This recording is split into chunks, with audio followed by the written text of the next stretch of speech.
Distributors give conversion boards the cold shoulder. Atari looks down on the competition, and the computer price war heats up. These stories and many more on this episode of the Video Game Newsroom Time Machine. I've been waiting a long time for a chance to say this. Stop the presses. Requiescat in pace. Makes him crazy, man. What is a man? It's me, Mario. What a mess. Get over here! Please save me.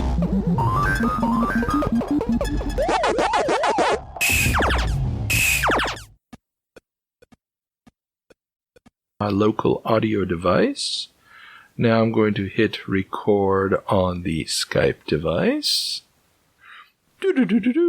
Welcome back to the Video Game Newsroom Time Machine, the show where we travel back in time 40, 30, and that's about it, years ago to find out what was making headlines in the home computer and video game industries of yesteryear. I'm your host, Carl, and I'm joined again by everybody's favorite co-host, Ethan. Welcome back, Ethan. He let me on again, folks. Hey, Carl. Hey, audience. Hi. Wow, that was a big announcement you just did there. Just kind of buried the lead. Yeah. So for all of you out there, listeners, and especially to our dearly beloved Patreon patrons, because the episodes are getting longer and more intricate, the research is getting deeper, as I hope you are appreciating and enjoying. Unfortunately, I'm going to be dropping the 20-year jumps. This is partially because the 50-year jumps are becoming much more frequent and more important as the video game industry, those first years of the industry are now beginning to ramp up, but also because the 20-year jumps with the introduction of cell phones, online gaming, and so forth have just become much harder to research and keep track of, and at some point my time every month is run out. I mean, we're recording the first October episode on the 30th of October, so I kind of had to decide, do I drop the interviews altogether? Do I drop something else? Do I cut back? And so I've decided we're just going to drop the 20-year episodes. At some point I want to come back to them because they are part of the original vision of the project. But for right now, I just have to let them go in order to make enough time and also keep up the interviews and the special episodes, which we have a very big one coming up very soon. And so, yeah. So hopefully not everybody and not too many people are too disappointed. If you were just here for the 20-year jumps, very sorry. I will get back to them at some point in the future. But for right now, I had to cut something out because, yeah, I got what Carl is really trying to say everything else is that if it's younger than me or older than me, then he cares. But if it's younger than me, then he just doesn't care at all. That is not the case. I just want to do them justice, and there's only so many hours in the day. Well, you definitely shouldn't cut those interviews. We've been talking a lot about your Gary Carlston interview recently. Yeah, I saw that on the Gaming Alexandria board. I was actually, I honestly did not think anybody was actually listening to those. So, I do when I can, but I have realized that since I am someone who is in the field, when I listen to an interview, I have to take notes. I can't just listen for the fun of it. It's just because otherwise I'm going to be coming back. I heard something that I'll be like, oh, what was that? And then I have to go all the way back and figure out exactly what I was hearing. And yeah, so then it becomes less fun. So I just try to do it one time around.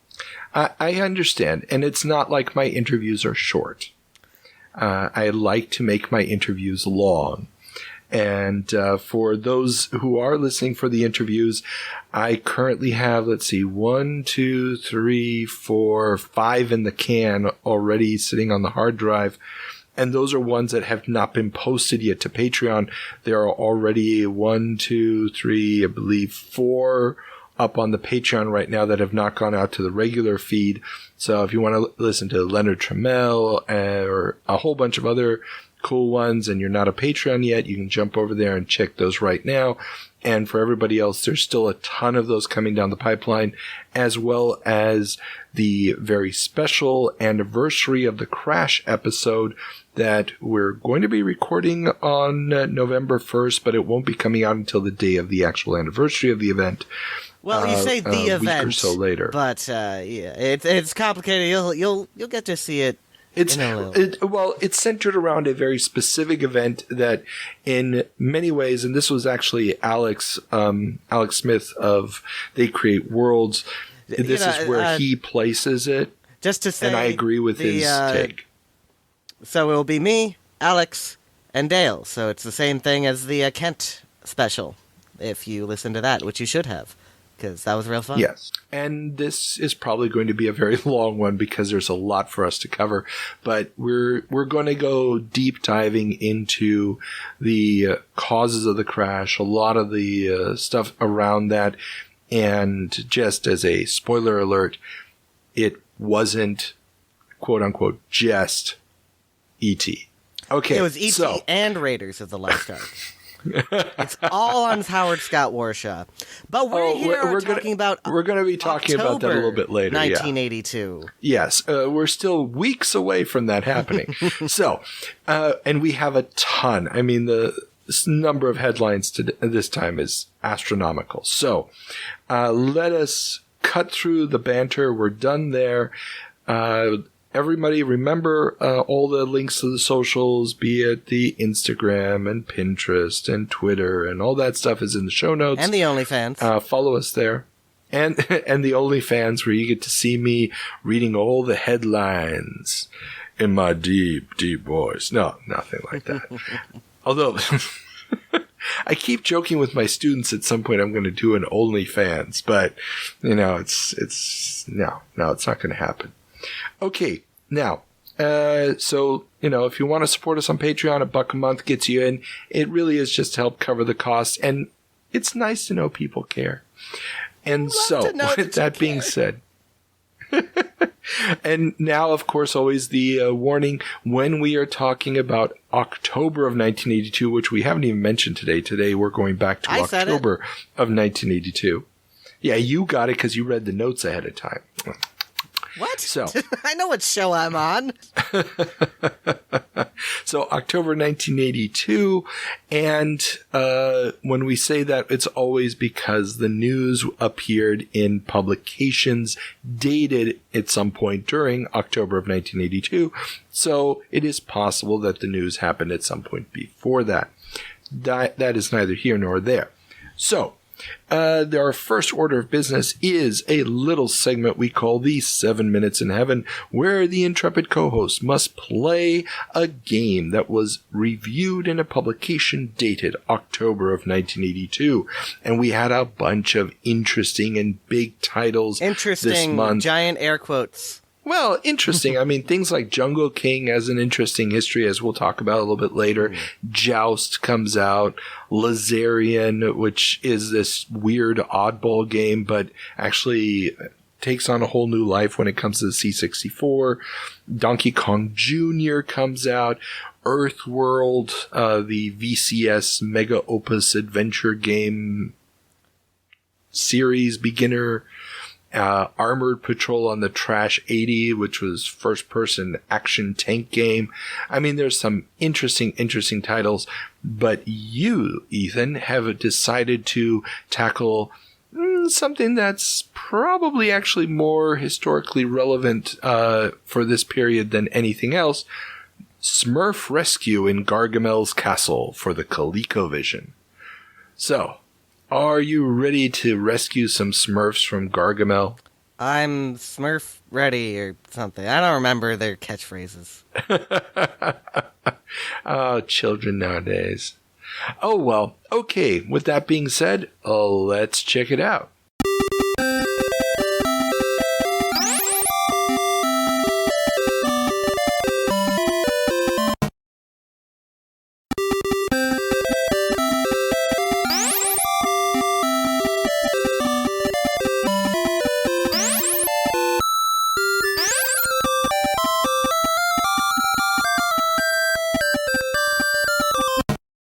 Welcome back, Ethan, from your 7 minutes in heaven. So, for the uninitiated, how would you describe Smurf Rescue in Gargamel's Castle? It is a platformer, a very old platformer. You move to the right, and you encounter obstacles, enemies, and the controls. Oh boy, the controls. Explain yourself, child. So, in this game, this is one of these games where you have to press up to jump. There is no dedicated jump button. The buttons do nothing. They do nothing, Carl. Nothing. And in this case, you can't just be moving and then, like, press the up in the case. You know, I was using a keyboard, but at the same time, there's some weird eccentricities about these controls. You have to let go of the direction, and then when you press up, it basically conserves your momentum to continue to go forward, to jump in an arc. And if you do that too slowly, then you just jump in place. Okay. And this can manifest in the sense that you, if you stop moving right, and then you jump, sometimes it will just do an arc automatically. Okay, that sounds confusing. Yes, it is finicky. And it becomes especially difficult when you want to double jump. Because when you jump and then jump again in a short window afterwards, you will jump again higher and in an arc. So if you're trying to do a double jump, you have to come to a complete stop, then wait a second, and then jump. Well, that kind of makes... it makes no sense. Even with the flip screen nature of this, it makes no goddamn sense. Yes, it is a screen-to-screen platformer, and everything kills you. They mark out, so there's enemies that fly around on the higher difficulties, and then for each thing that is an obstacle, they mark out a sign that gives you a certain amount of points when you overcome it. This can include grass, and hills, and a fence post. Okay. Well, now, and let's talk about the graphics here, because the graphics are a big part of this game. What does it look like? It looks like the Smurfs comics and cartoon. The resolution on this is pretty spectacular if what you're used to games from the early 80s is, Combat on the VCS or something. I know that's a 70s game. But, if you're used to Atari graphics, then this is going to blow you out of the water, because even though the ColecoVision is only capable of having one color per sprite, they actually did those things that you always hear about that the NES developers were so clever for doing by overlaying sprites on top of each other and making them move as a cohesive unit. So the Smurf has blue and white as part of his regalia. And black. Don't forget black for the mouth and the ear detail and the eyes. So I don't know if that's a third sprite overlaid or something. And the backgrounds are just really, really nice. It has the full evocative spirit of, the little Smurf sprites in the forest walking around and avoiding the hazard of the bigger world. Yeah, and I mean, it's really impressive looking, and it's going to be an issue that we're going to probably talk about more when we get into the stories, but this was a huge, huge coup for Coleco to get this game, because the Smurfs at this point in time are just unbelievably popular on television. For like half a second. No, the Smurfs stay popular for a very long time. There's a lot of seasons of that show. That means nothing, Carl. Absolutely nothing. As a kid who was there, I can tell you we were all a little Smurf crazy. Everybody wanted those stupid little non-movable Smurf toys. It was weird. Not going to take that out of context. So this is a Super Mario Brothers platformer that actually has a lot of kind of characteristics of that. And it also has, when you die, it will often shuffle what stage you're on, what screen you're on. They have kind of a set amount of screens, and then when you die, they will choose a different screen for you to tackle a new challenge. Yeah, so it does take away a little bit of the just rote memorization of level design,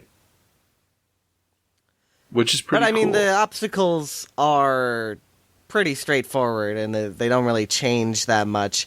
But there, with the mix-up with when you have enemies on the screen, and then the the different amounts of challenges that can be on each screen and different configurations.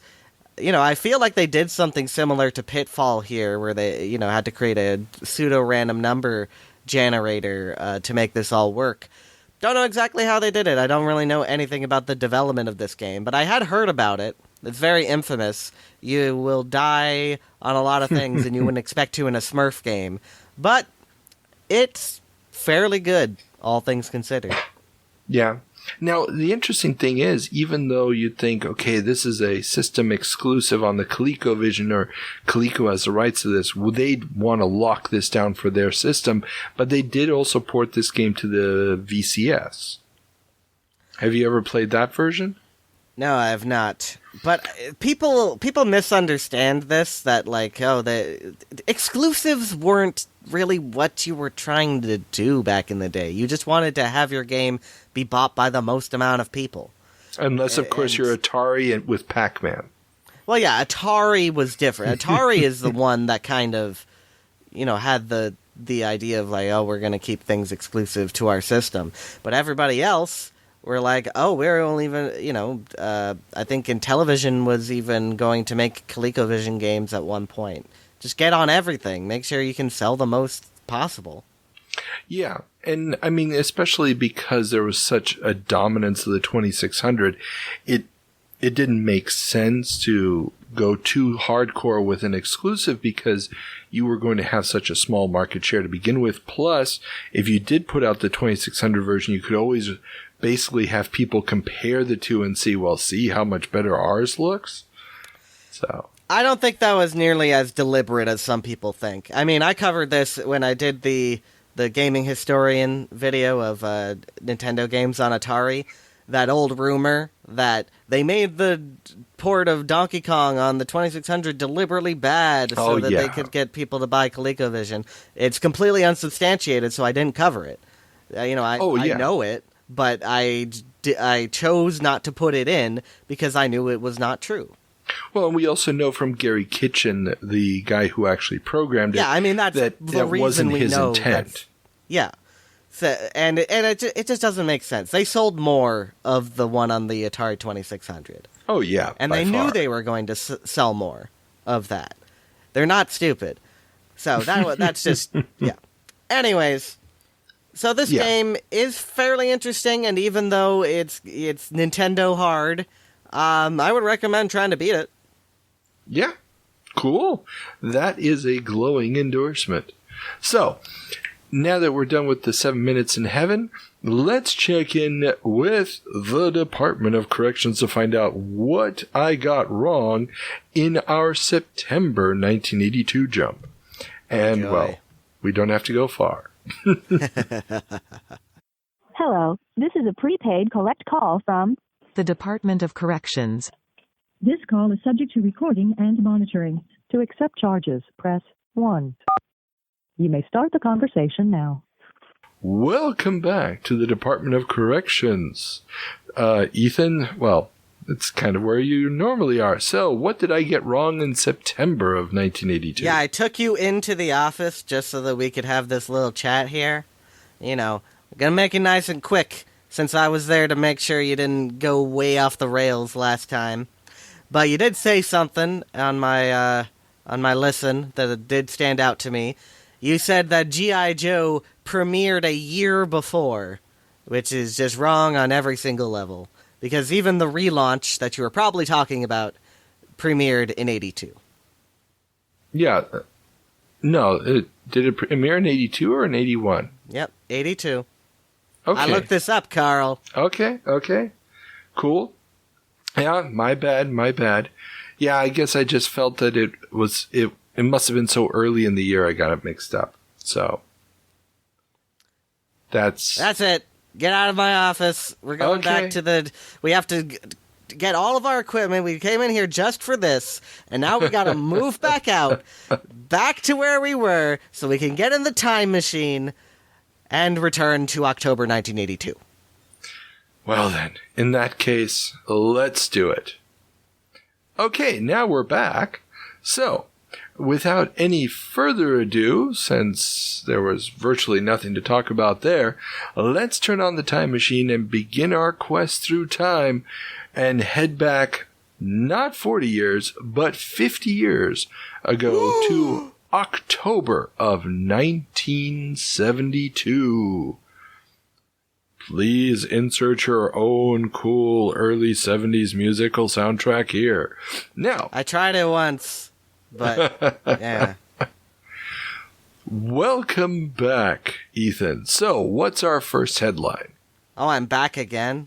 Oh, man. Yeah, now you're back in the past. Am I going to be the Terminator?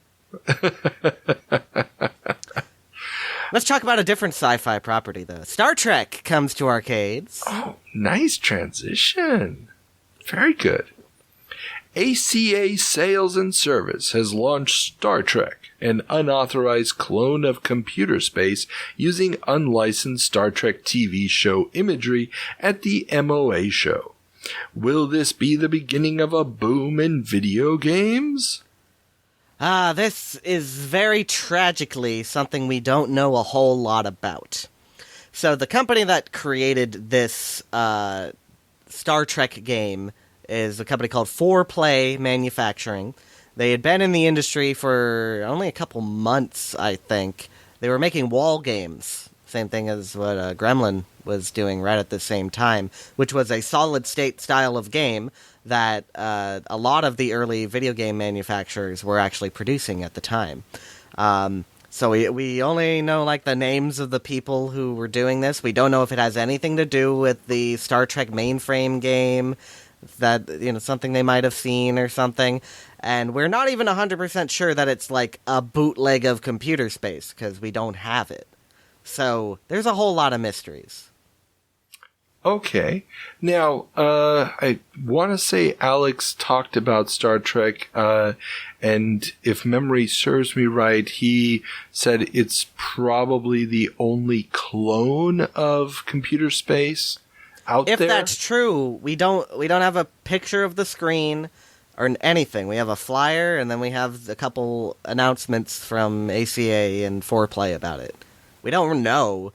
We just kind of presume, because it's like, if there was just kind of this weird parallel company making video games, and, you know, you feel like that would be more notable. Well, what I found in the old Cashbox issue for October 14th, there's an ad for the game, together with, I think, a Shuffle Alley. And so it is all about, you know, two players, ships blowing each other up, and so on and so forth. But Computer Space wasn't 2 players. 2-player Computer Space hadn't come out yet. Okay. Maybe it's abstracting the idea of a computer opponent or something.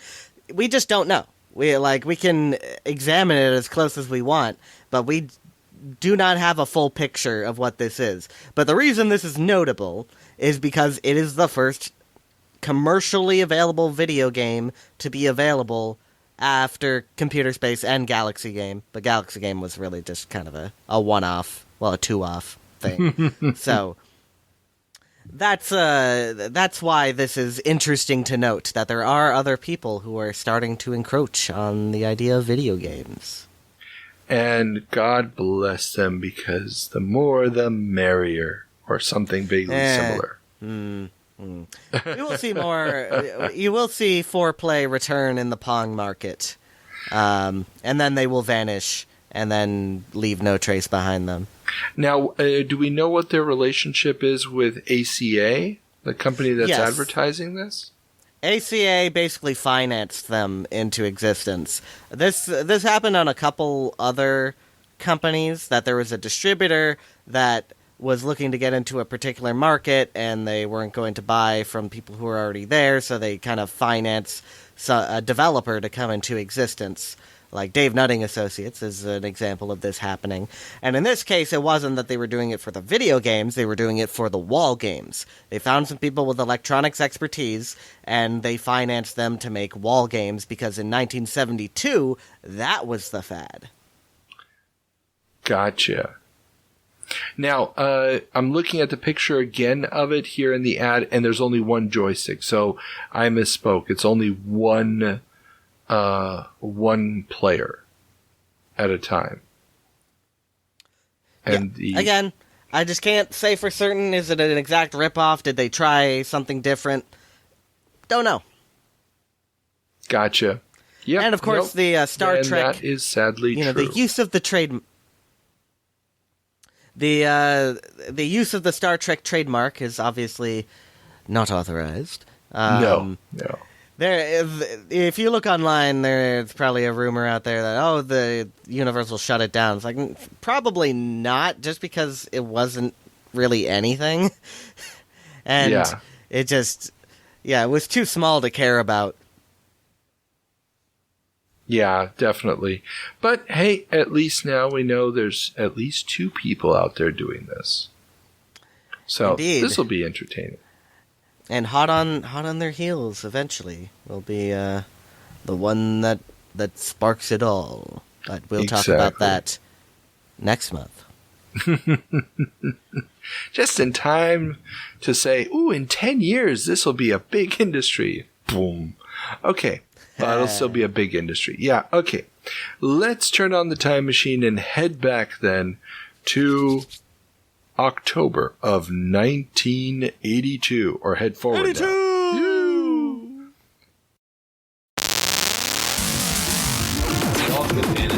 Knowledge is 1982. Electronic video games. Entertainment business sales have been generally lackluster. There is so much money to be made. Welcome back to, well, it's not back for you, you weren't alive yet, but for me, welcome back to October of 1982. So, Ethan, what's our first story? Arcade industry faces massive slowdown. Not slowdown kits, though. No. For the first time since the arcade boom began, revenues for the arcade video game business are expected to drop in 1982. Goldman Sachs estimates that sales of video arcade machines will decline in 1982 to $700 million from $1 billion in 1981. Overall revenues from coin drops will decline from $7 billion in 81 to perhaps $5 billion. A major cause given is that there are fewer good new locations to install machines in, and that future revenues will depend on replacing the machines currently installed. A resurgent movie industry with films like E.T., competition from home games, and no clear super hit like Pac-Man in 1981 have dampened coin ops prospects. This is almost entirely wrong. Just this, they're not wrong about the fact that things are going down, but all of the figures that they gave are entirely wrong. Okay, so what is the size in 82 then, the final figure? Because these are all estimates that they're making sometime in October. But they also in 81 they misjudged what the number was as well. So in 1981, revenue from two manufacturers of arcade machine, maybe it's 2 distributors.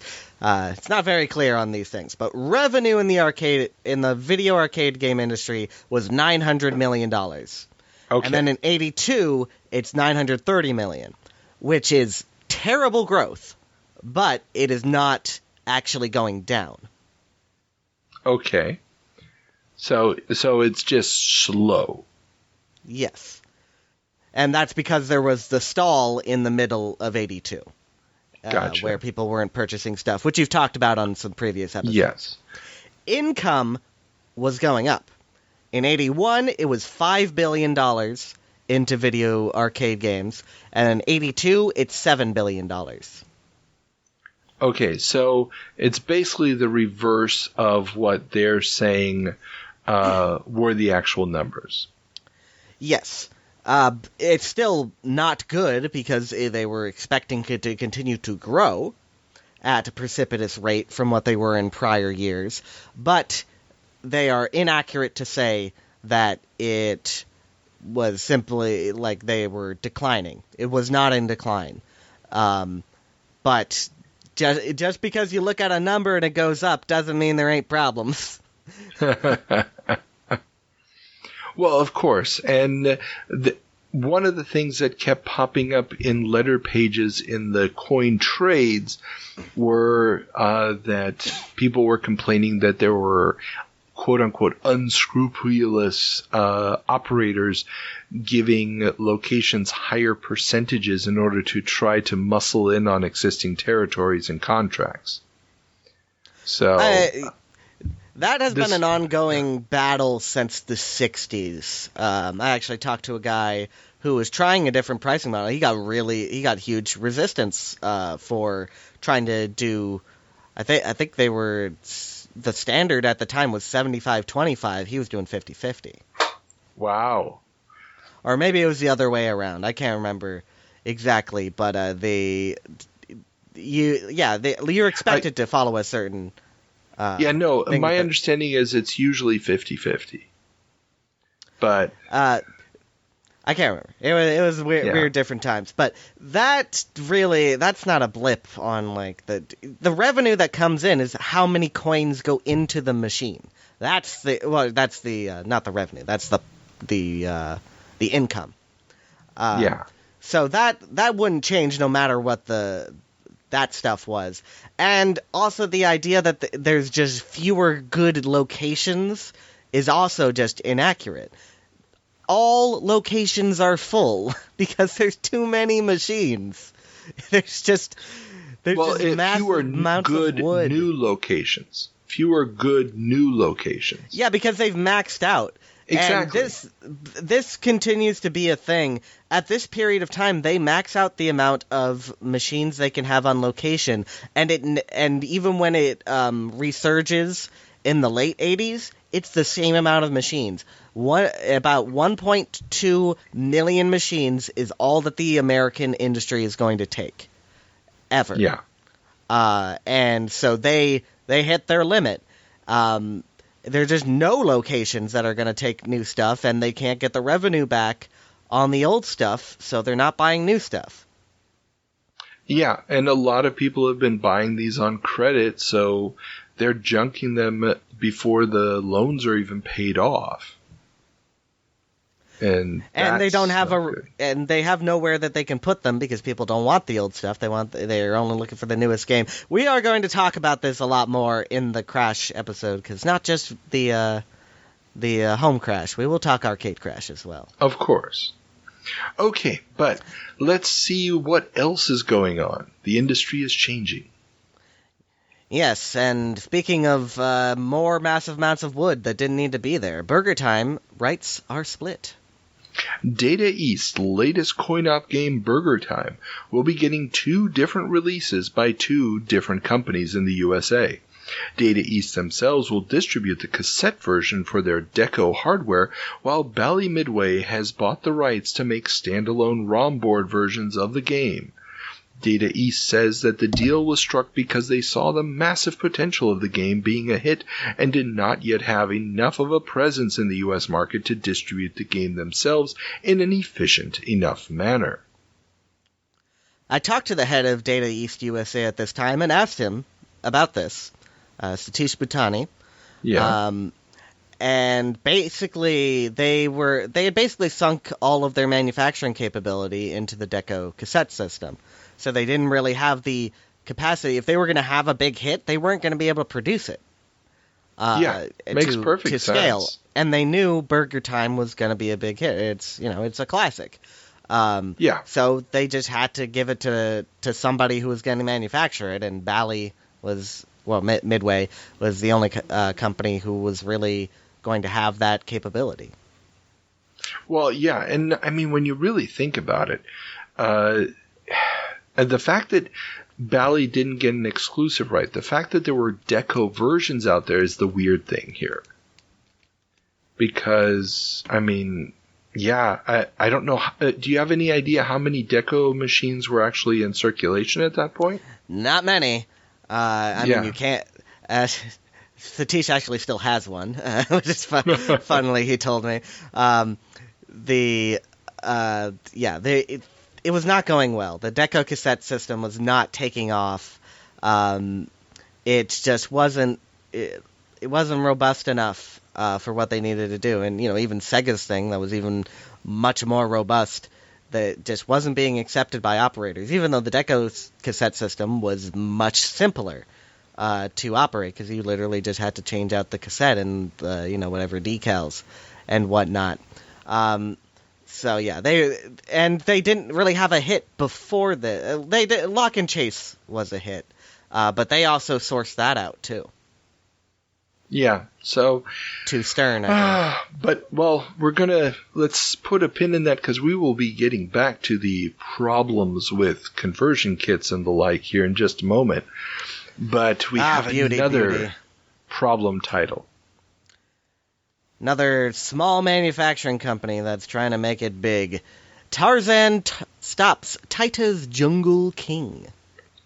Taito's arcade game Jungle King, starring a loincloth-wearing, vine-swinging jungle man with a very familiar-sounding call, has been grounded by a New York court after the estate of Edgar Rice Burroughs, the creator of Tarzan, pointed out the similarities between the game's protagonist and Burroughs' famous character.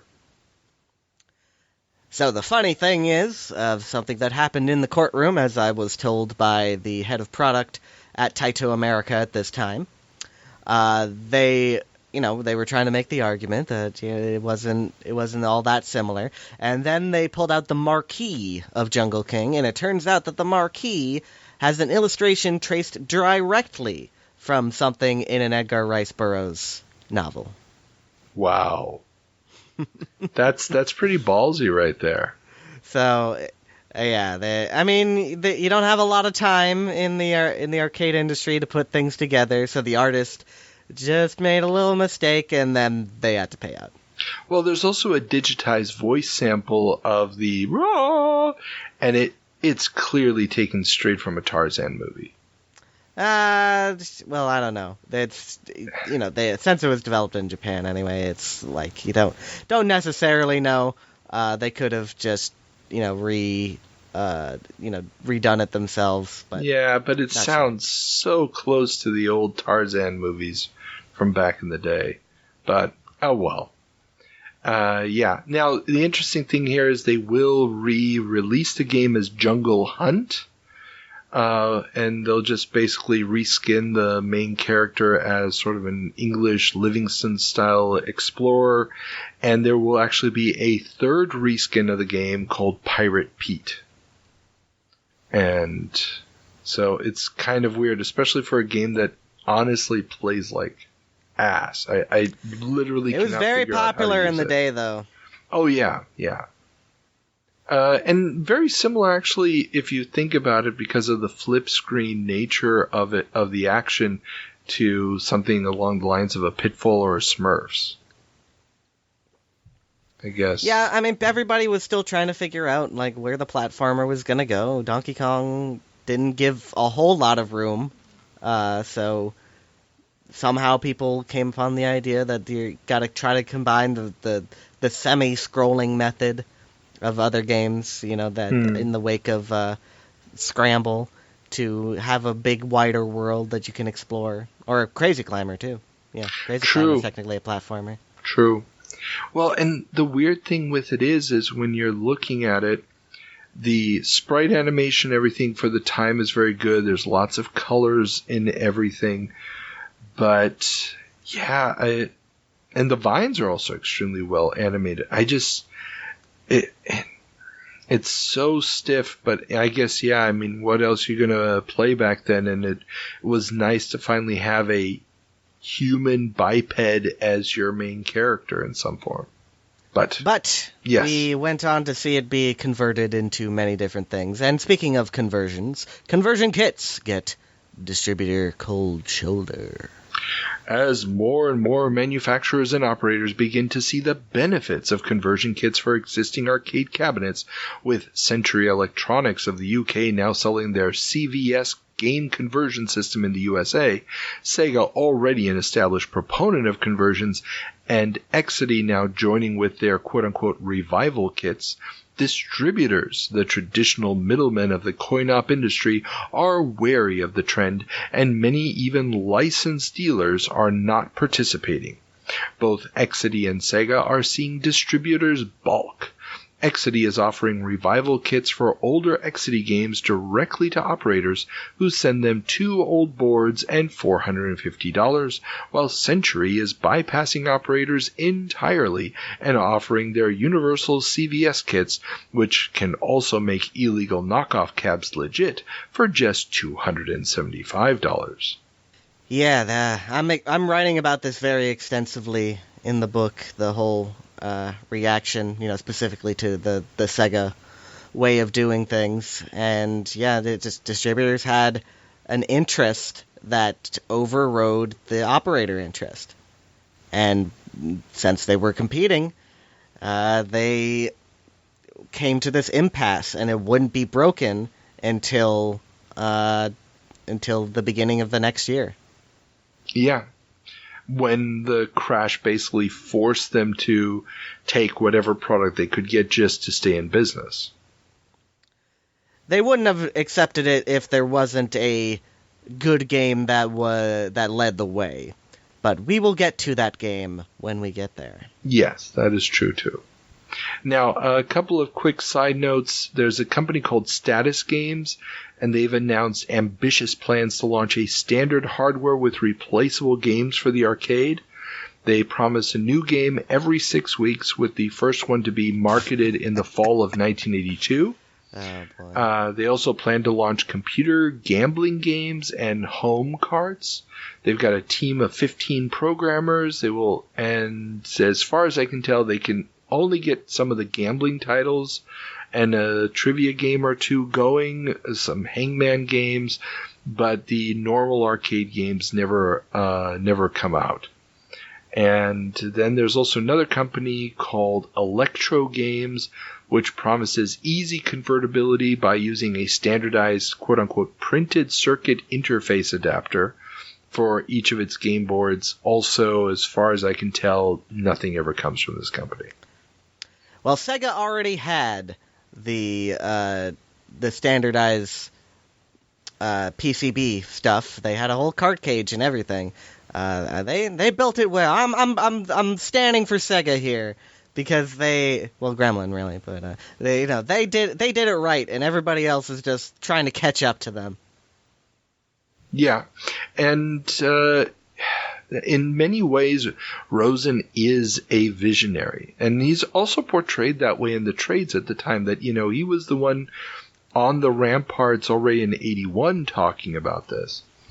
And so, everybody sees it coming, and this idea that, you got the cabinets already sitting on location, why not just reuse it? It's basically a monitor and a controller. It just makes more sense. Again, you'll get to read about this extremely extensively. It's actually the chapter I'm working on now, so it is very much on the mind. But there is something in the future for Sega as well, for they are showing off their video disc tech. At a trade show in Japan, Sega has shown off an early prototype of a video disc-powered arcade game. While the photographic imagery is superior to computer images, the slow data access times could slow games down too much for the trigger-happy gaming public. This is, of course, Astron Belt, which isn't slow. Like, that wasn't really the issue. It's just that it was very limited what you could do with it. Yeah. Well, especially if you needed to truly have a random access. So as long as the, let's say, 2 different screen options are relatively close to one another, the access won't be that slow. But if you have to jump around the disk a lot, forget about it. The biggest problem is that they appear to have had extreme difficulty with putting this together. So it's shown off here, but it's not released in Japan until May 83, and then it's not shipped in the US until August 83, and even then under some extreme circumstances, let's say.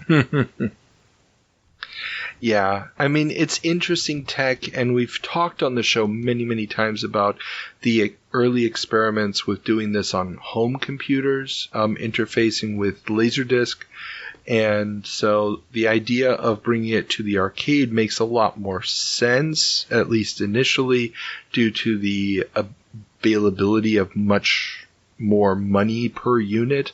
So the operators can spend a lot more than, let's say, the home user.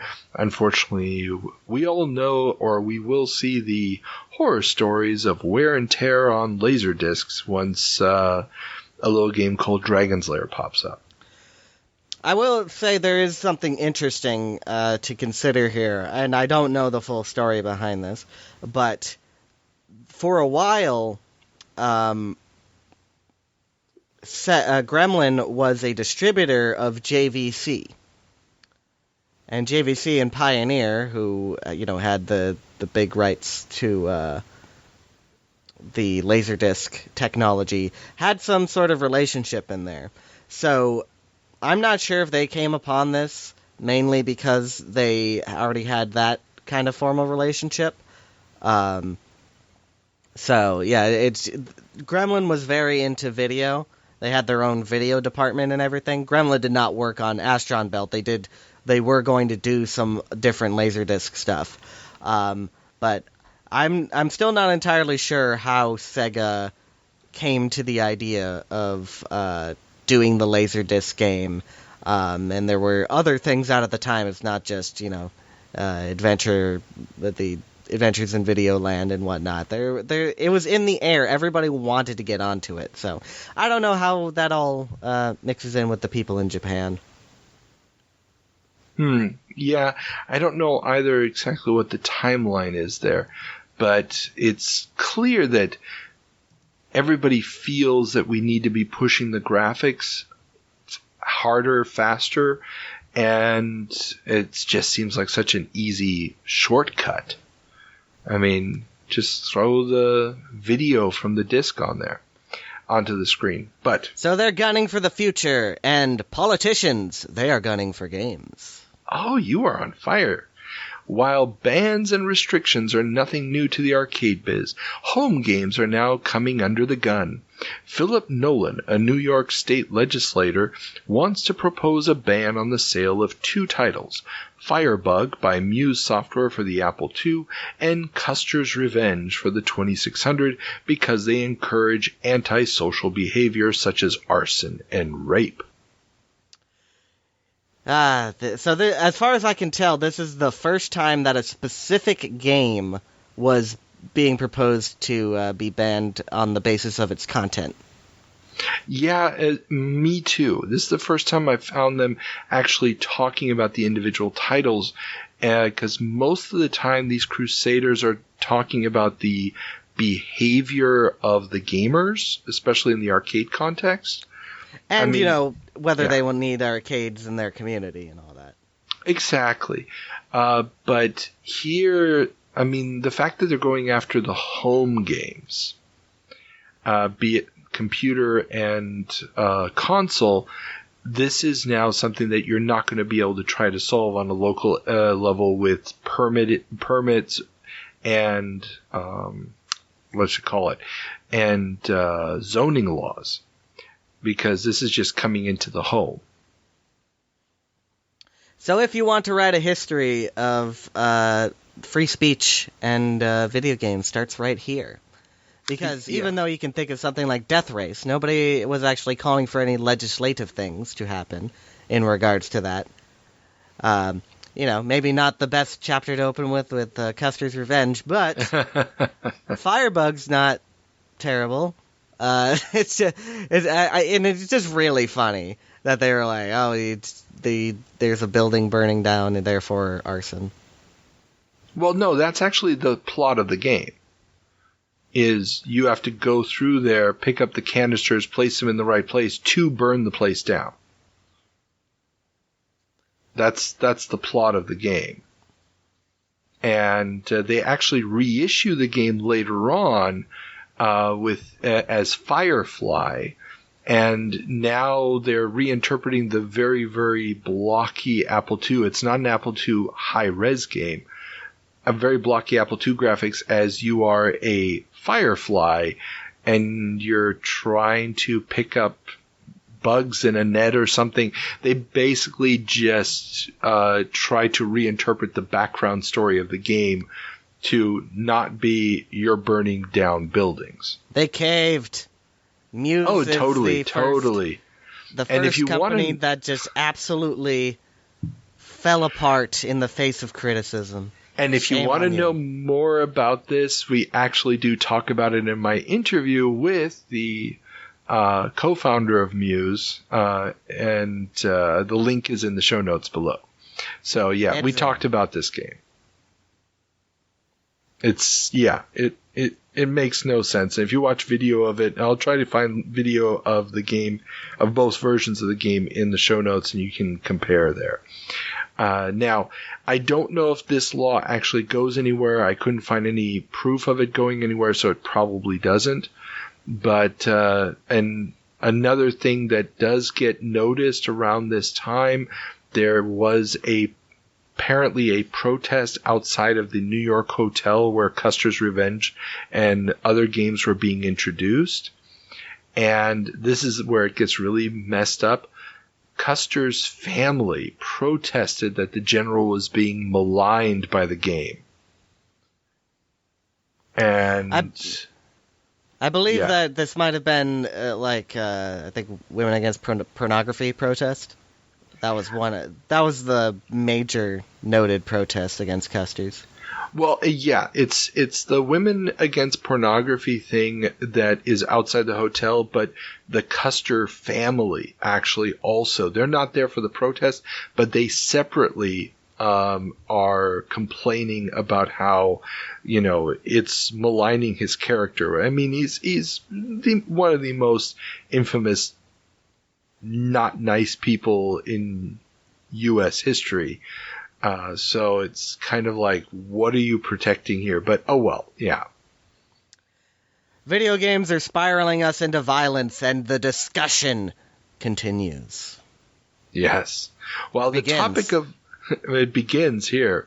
While the topic of violence in games has been around for a while, it seemed quite dormant for a long time, but the National Coalition on Television Violence, a fairly powerful lobbying group, has now turned its gaze to video games, claiming that 89% of arcade games and 65% of home games fall into the violent category. NCTV chairman Dr. Thomas Radicke cites Berserk as a prime example that, quote, is certain to have long-term effects on the player, end quote. Killed somebody, obviously. Well, of course, it's stick figures killing stick figures, and he literally calls them stick figures. Now, when you want to look at it from the technological view, is Berserk that much different than Grand Theft Auto? I don't know, but... they obviously all these things kind of are kind of coming out of the same, the Senate hearings and this are all kind of coming out of the same sorts of groups of people, and they never really have a convincing definition of what countenances as violence and how that might affect people and why it doesn't work for, or why it only works in certain forms of media in these certain ways and all that. Yeah, there's just people are not actually looking at the data, and there is starting to be data coming out even here in the early 80s about, what is aggression invoked by video games, or what can it do to you mentally, and all this sort of stuff. So making a claim like, "Oh, this is bad," we know, is like that's the overreach. Oh, definitely. And there was actually one study, and I didn't put it down into the notes, I probably should have, that is cited in one of the publications this month, where apparently the conclusion they came to was that the players who played games more had better impulse control than those that did not play games. Now, not quite sure. There was not a lot of detail. That's why I left it out, because it wasn't a lot to hang a hat on there. But yeah, there's a lot of people already studying the implications of this, and it's going to still be with us today. Woohoo! And I'm sure that there have been, for the few things that happened in the 80s, I'm sure there have been better sociological studies into this. Oh, definitely. On most things. But I think it is worth, just citing ignorance as, as an excuse for this, I think, little shaky, because there were people looking at it. Like, there was concern, and so people looked into it. And almost universally, they didn't come out saying that, the scientists in this case, did not come out saying, yeah, we definitely need to have restrictions on this. Yeah. Well, because you couldn't really find, it wasn't turning kids into absolute maniacs. Although there was a story also this month about a kid breaking into several houses in his neighborhood so he could steal money. Then he would go to a bank, trade that money in for quarters, and then run over to the arcade that was directly across the street from the bank, which is why the bank got suspicious and called the cops. So there was that story, I think, out of Missouri or someplace. But there's a story. Outliers. This is something that I've been putting together. There's actually a story from the 1910s, which is very similar. But we'll not get into that.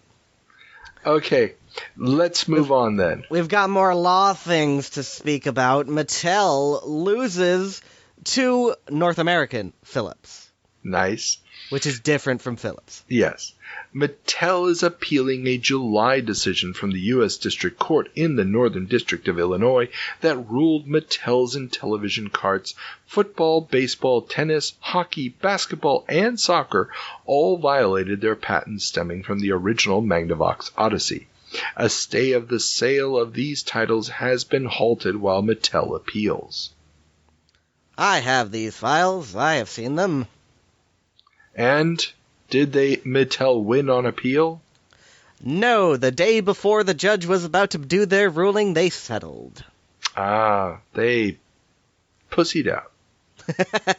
I mean, after the initial stuff with Williams and Seaberg and Chicago Coin, they got a very firm position in terms of, what they could claim. Because, the difference in between the arcade games and the home games is that there's now a layer of software abstraction when it comes to them violating the supposed patents of the... or supposedly violating the patent. Not the supposed patents, that's a weird thing to say, of the Magnavox Odyssey. So, they could have fought it, but if they lost, they did fight it, but if they lost, then they were probably going to have to pay out in the hundreds of millions as opposed to a couple million. Yeah. And that just was not good business, especially with the sales going up the way they were. And, if they had that, if they were enjoined from selling that stuff, then that would have been real bad. Especially after all those Plimpton ads comparing the baseball games. But you can learn a bit more about the legal kerfuffles if you go and listen to the Magnavox Odyssey special. Yes, link in the show notes below. Okay, and I'm on the keep show moving. a lot, huh? Yeah. What can I say? We like you. We really like you. Okay. FCC goes after ColecoVision. The dreaded FCC regulations are coming for Coleco as the company began selling their game console on September 27th before it had gotten FCC approval. While no complaints of interference have appeared, the FCC is requiring that 4 major retailers, Zayre, Montgomery Ward, JCPenney, and Toys R Us, cease selling their initial shipment. This initial shipment of 50,000 machines may already be in the hands of consumers, though, as a JCPenney spokesperson stated. They sold so fast they may not have had any still in stock when they got the notice on October 13th. The rest of Coleco's planned 500,000 units for the year are compliant. This is the second time that Coleco did something stupid with the FCC. Back when they were selling their Telstar console, they also started advertising it before they got FCC approval. Wow.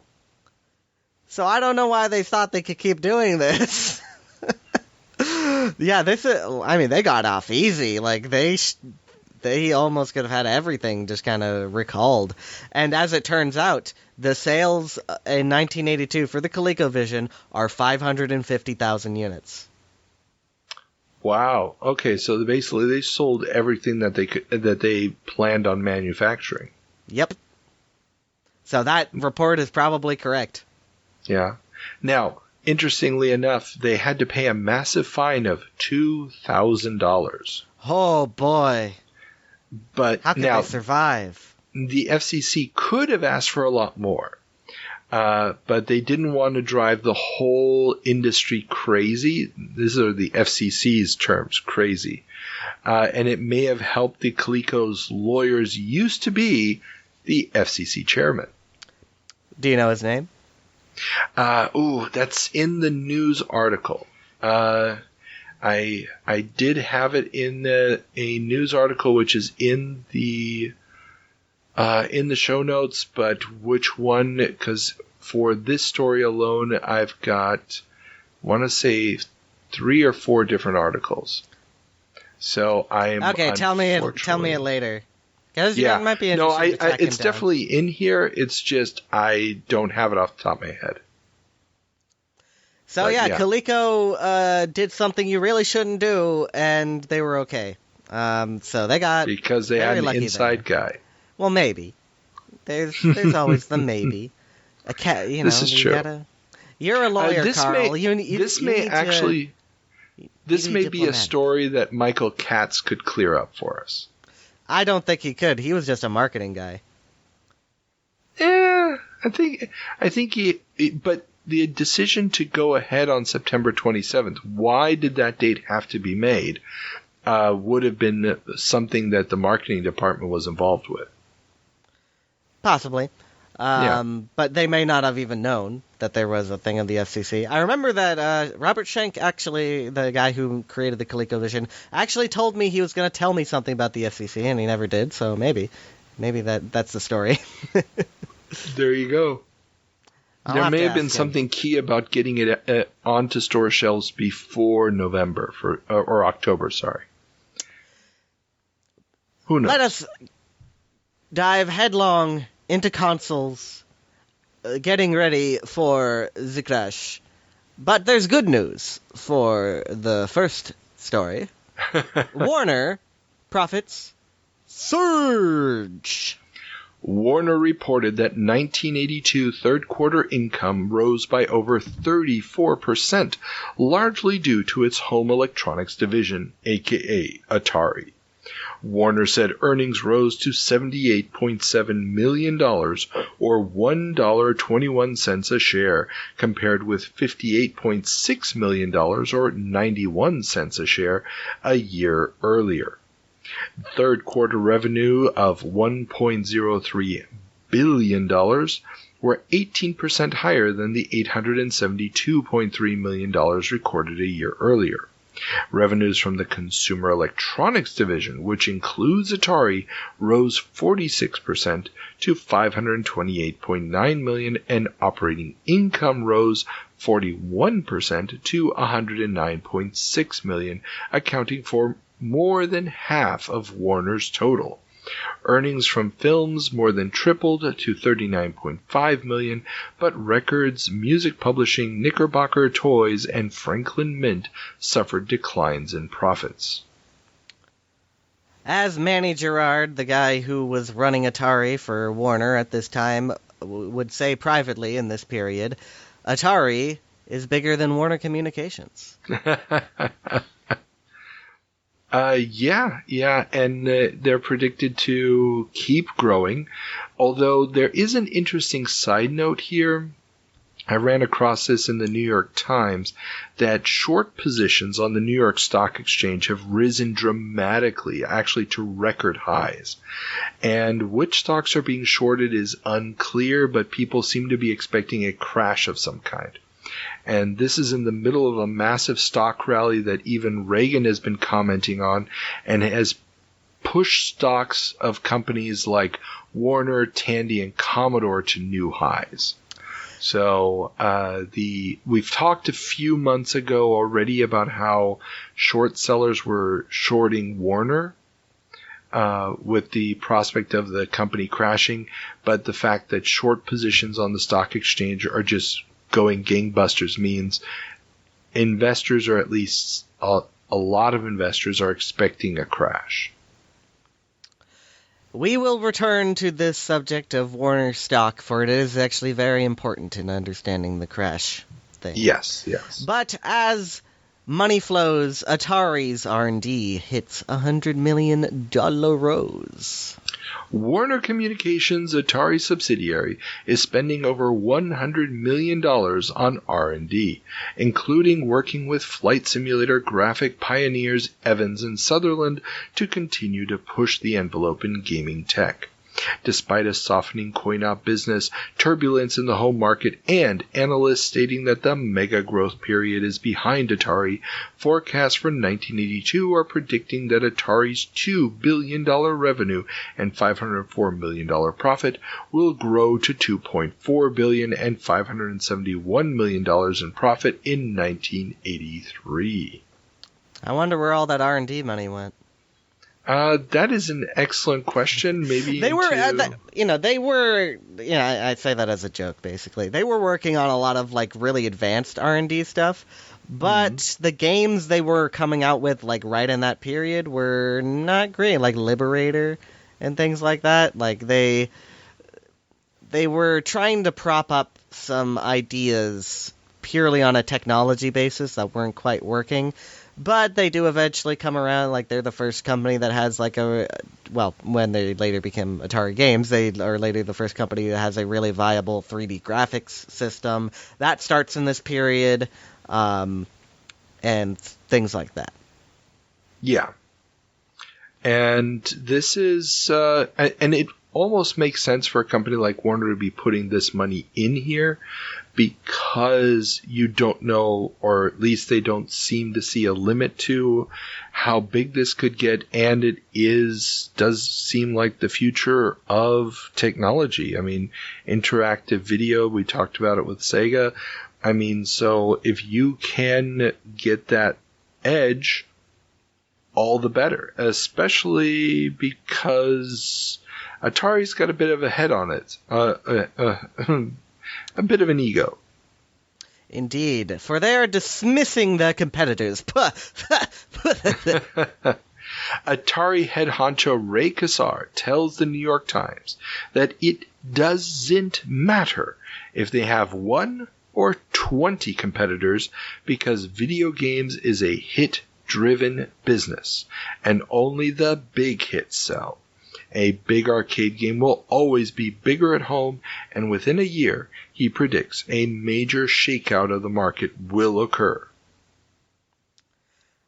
The idea that only the big hits, he says sell, what he means is make money. Not true in video games. You have to have a decent enough hit because you have a very high upfront cost, but in this period, if people are just making, a couple tens of thousands of a cartridge, then they are making quite a bit of money. Yeah. And I think it's also interesting how dismissive he is of, like, the arcade market is just like the front for the real stuff. And he's the head of the whole company, so. Well, and this is really, I think, there's that apocryphal story of him comparing game programmers with towel designers. And I don't know if he said it or not, but the concept behind it, especially when you look at the licensing of movies like E.T. and Raiders of the Lost Ark, and this idea that he's going to try later on to market his way out of the mess. When he's talking about hits, and he does give the example of the arcade, but I think he's also thinking about, the licenses. If you've got the big popular license, that is automatically going to be the hit. And that would sort of back that idea of him saying that, even if he didn't say those words, that would be the feeling that he was giving off to people in the company.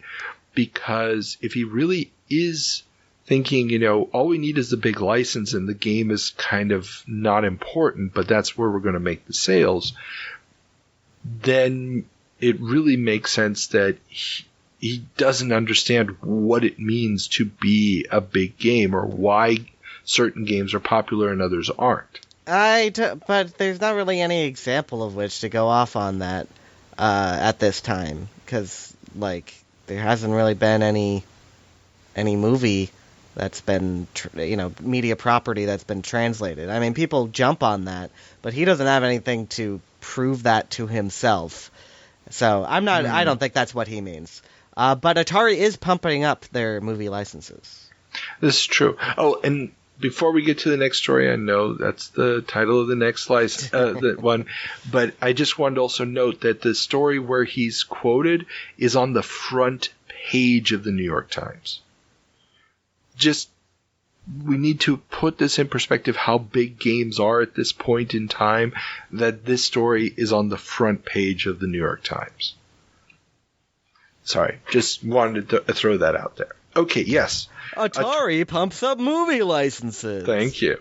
Atari ran 2 big ads in Software Merchandising magazine for E.T. and Raiders of the Lost Ark. While E.T. was purely visual treat, the Raiders ad targeted at retailers starts with, quote, suspenseful, spectacular, a thrill a minute, end quote. The reviews will pour in as your customers experience the exciting adventures of Raiders of the Lost Ark. Now, okay, so they're claiming that those will be the reviews. They never use they don't really say that, it isn't true, but the thrill a minute. If you've ever played Raiders of the Lost Ark on the 2600, thrill a minute is not the way to describe that game. Nah. Yeah, it's more like a thrill every 4 or 5 minutes in case you're really trying to interpret a thrill into it. But yeah. Yeah. We'll be hearing more about these games. Yep. Okay, next story. Yeah. Sorry, I was just going to give my one little anecdote here. I didn't have a lot of encounters with the 2600 as a kid. I had one friend who had one, and the only 2 carts he had were Pac-Man and Raiders of the Lost Ark. And we were both huge fans of Raiders of the Lost Ark. We had both seen it in the theater. We popped it in, and after about 3 minutes, we were just like, yeah, screw this. And we popped it out and went back to playing with action figures or something. So, that's all. Carl knew how to spend his childhood. Next story. Nitron agrees to buy Astrocade. The Astrocade, originally known as the Bally Arcade, game console... Bally Professional Arcade. Thank you, Bally Professional Arcade. Game console may be getting a new owner in the form of Nitron Incorporated. They have, according to the New York Times, agreed in principle to buy a controlling share in the company marketing the system in an all-stock deal. As far as I know, this does not go through because when they go through their bankruptcy case, they're just called Astrocade. So I think that doesn't actually happen. Yeah, and I'm guessing that it probably has to do with the timing of the crash because it was going to be an all-stock deal. There are certain regulatory hurdles you have to get through, and the whole thing probably would have collapsed before they could have gotten through those.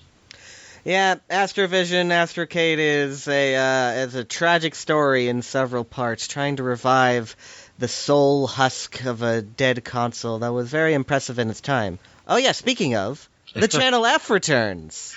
Wow, you are on fire with the transitions. Woo! The granddaddy of the programmable game systems, the Channel F is back with a new System 2 variant. Zircon has bought the rights from original manufacturer Fairchild and is selling the system for under $100, together with improved removable controllers, audio out through a TV, the original had a built-in speaker, and some new games. The system may look a bit dated, but might scratch the lower end of the market's itch for games. I do have to note here that the Channel F System 2, this redesign, actually did come out in 1978 as well. Oh, really? Okay. Yes. It was available on the market for a couple months before Fairchild exited, and then when Zircon bought it, they were just kind of selling through stock for a while, and now they're reintroducing it. Interesting. Okay. I did not know that. Very cool. So, and is it going to be super successful? No. Maybe if they were selling it for $50, but I'm not sure that they could, just because of the way it was built and everything. Yeah, I mean, there's some really interesting games on the Channel F, but it just isn't. It's not worth that. Even today, not worth $100. Wow. You know, in this time where, well, yeah, I'm sure that it's rare and everything, but you know, if you just got the system, which has built-in games, so you get free games with it. Yeah, it's a very interesting story though, and actually something I'll be covering in depth in a future thing that I'm doing. Can't say more than that. Excellent. I look forward to seeing, hearing, or reading it. This thing on the that subject of dead about. hardware that went nowhere, Intellivision keyboard component goes back to the drawing board. After the New Orleans and Seattle test markets, Mattel has decided to redesign the Intellivision keyboard component into a more affordable, low-cost unit to be more competitive with the rapidly changing marketplace. Their words, not mine. The new unit is expected to be available in early to mid-1983.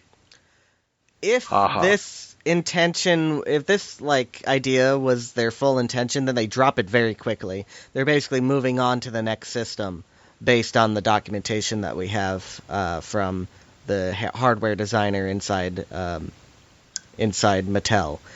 They were moving on to what, it was going to be Intellivision 3, basically. And then also the Magnavox Odyssey 4 at the same time. That's very complicated. Well, yeah. And if you go back to my first part of my interview with Don Daglow, he was on the development team for software for the system. He actually explains maybe what might explain this statement, that they knew this was dead, but, and this is a thing inside the toy industry, you never admit that you're canceling a product until after Toy Fair.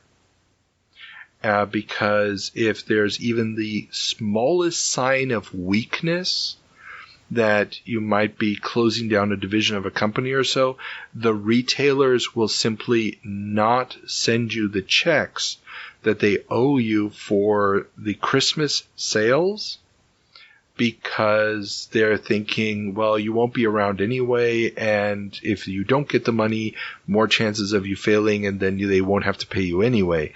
And so that very cutthroat nature of the toy retail, especially at that time, meant that you never announced the death of a product. I think that's more relating to when they closed Mattel Electronics. I mean, I've heard that story a million times. Well, and he says that, they actually had a booth there. They sent programmers out there, to tell everybody, yeah, we're still working on stuff. Yeah, it was a big booth. I have a photo of it. Yeah. And even though internally it had already been decided that this is not going to happen. So, this just smacks of the same thing, especially since they knew that there was no way a keyboard component was going to ever make any sense.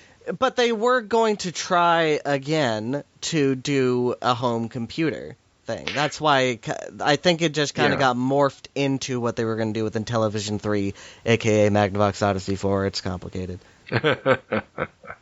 That is possible, too, yeah.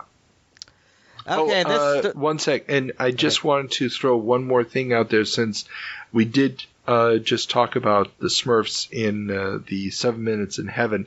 Mattel has also announced a deal to license Walter Lantz Productions characters, such as Woody Woodpecker, for the Intellivision. And those games never come out. But it's interesting that they're trying to also get the cartoon characters on the system, and nobody had tried to really do that before this. Okay, this story should have been before this last one, but, Carl doesn't organize these things into a cohesive structure. So Conan is coming to the Astrocade. I put this here because of the Woody Woodpecker thing. So the idea of licensing, and the Astrocade, I probably should have put it together with the Astrocade. Yeah, it's all good. While the Astrocade may be a bit of an outsider in the video game race, it has nabbed a big license. Conan the Barbarian, the classic sword and sorcery character catapulted to stardom through the Arnold Schwarzenegger movie, will be coming to the Astrocade in an interesting top-down fighting game with RPG-like stats. And unfortunately, the game never comes out, but there is a leaked ROM out there that can be played. Yeah, it's awkward like any kind of Melee game in this period. Even Melee games today. I don't know why they continue to make those. But it's fun. I like the Astrocade stuff. I talked a lot about it in the talk that I did at MGC, which you should link in the show notes. If you send me the link, I'll add it to the show notes. Okay. But nothing particularly special about the Conan thing. Yeah, no, well, except for the stats.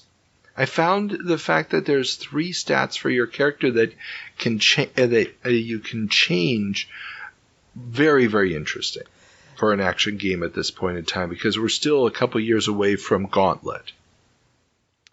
I mean, there were a lot of little minor RPG influences coming into stuff. I think even especially on the Astrocade indie scene was they were experimenting a lot with little proto D&D kind of stuff, but yeah, it's steadily coming. Yeah. And so this would have been interesting, but also just the rise of the importance of media licenses for games is interesting, because as we've seen, there's very, very little care for making stuff look very similar to something else. I mean, it's getting more and more rabid with the Universal versus Nintendo, or what we just saw with Jungle King and Jungle Hunt. But for the most part, you can get away with, this is very similar to something else. And so the idea of spending money on these licenses, I think it's giving a little bit more credence to my theory about Ray Kazar's view of, quote unquote, a hit. That the license is part of that, but I could be wrong. You do have to remember he didn't get the ET license. That wasn't him. So This is true. But even though we didn't get the Conan game, but we got a Krull game. But also speaking of terrible knockoffs, Ultravision joins the 2600 fray. Oh, yes. Ultravision has released their first 2 games, both 32K carts, Karate and Condor Attack. 2 more games, Quest for the Idol and Spider Kong, should be out in October. Ultravision also promises buyers a guarantee. If they don't feel the game was exciting, tested their skills, or challenged their concentration, then they can return it for credit towards another game. And so this is a company I've lost count coming into the 2600, and they're only going to release those first 2 games, and boy, are they both absolute stinkers. Yeah. They're probably more well known today for the fact that they were also going to try to release a console. That's true too, yes. That hasn't been announced yet, though. Yeah, there's nothing remarkable about Ultravision, but No. when we get to that, we'll at least be able to speculate on some things. True. But something that is helping lots of companies get into the 2600 market is the Frob by Frobco. Yes, the Frob, or later known as the Frob 26, is an add-on board for an Apple II that converts an Apple II into a 2600 development kit by connecting the computer and the console. I had not heard of this, actually, but I am aware that both Atari 8-bits and Apple IIs were used for 2600 development. Well, yeah, I mean, it makes sense. They're both running on the 6502 chip. Yeah. So, it just makes sense. Nobody ever used a VIC-20 for it, though. Maybe they did, I don't know. Well, by the time the VIC-20 comes out and you would have had the know-how on how to make it, the 2600 market was already dead, so... I mean, the VIC-20 came out in 80. No, the VIC-20 comes out in 81. No. It's gonna preempt the Department of Corrections here. Comes out in 80? Have we been talking for 2 years now about the VIC-20?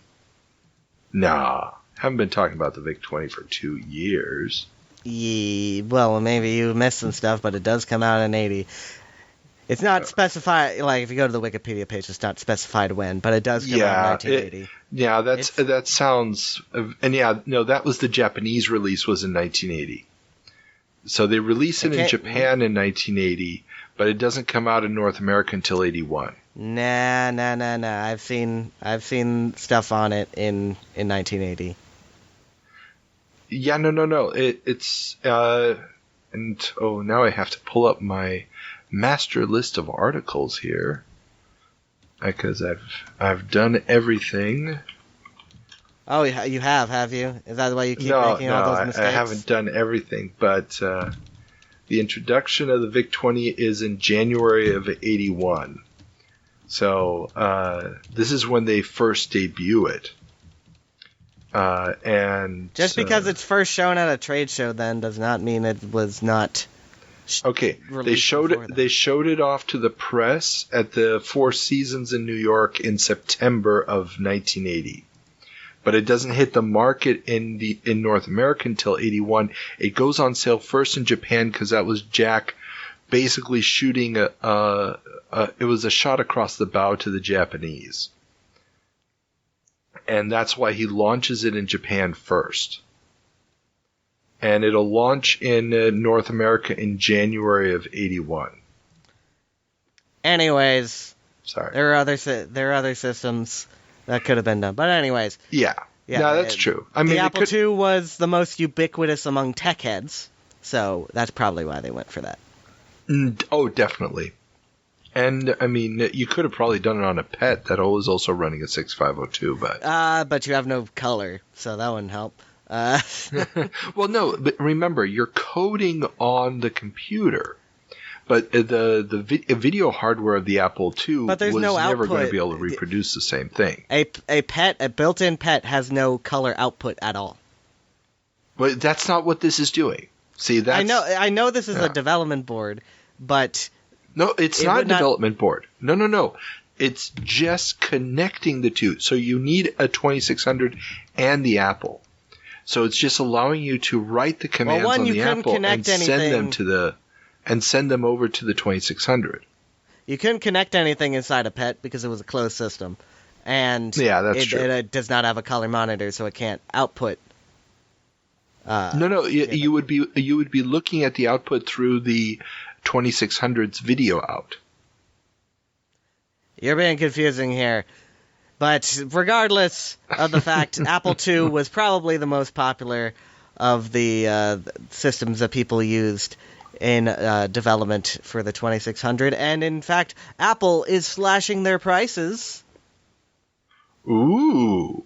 Apple has announced that they are dropping the price of an Apple II with disk drive and monitor to just $2,000 from $2,640. Just $2,000. Yeah.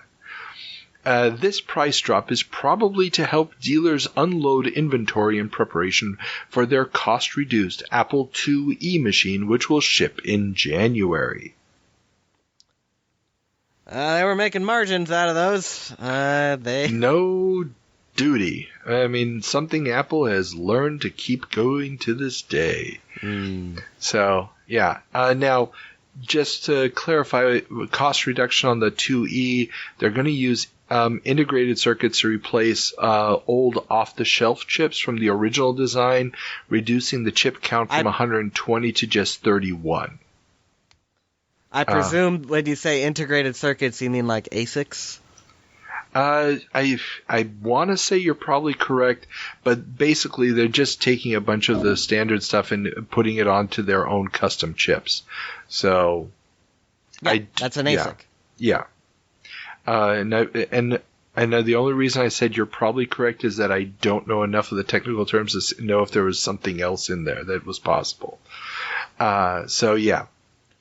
And they're going to also enhance it so it's finally going to have a base RAM of 64K. Woohoo! And the launch price of just the system, remember no disk drives or monitor, is going to be $1,395. Ooh. But people will buy it. Yeah, because, those There's a four huge, nasty colors are great. On the Apple II, so, I'm sorry, but they're still using the same graphics card, and they're going up against the $595 C64. I mean, there's no graphics card. Well, okay, graphics output. I mean, it's just not pretty. It's enough. Some of those Ultima games look pretty nice. No, they don't. I'm sorry, but no. I mean, they would have been great in the 70s, but by the time you get to 1983, no. Or 82 at this point, no. Here he is jealously guarding his Commodore fandom over here. All I'm saying, no, don't get me wrong. I mean, at the time it was an amazing machine, but we're now going on, 5 years, and they're going to keep the same graphic standard for another couple of years? No. I just don't get it. But oh well. How are others trying to compete, Carl? Oh well, the others are also dropping their prices, with Tandy, Commodore, and Co. all slashing prices going into the Christmas season, and more advanced and more powerful systems expected in the new year.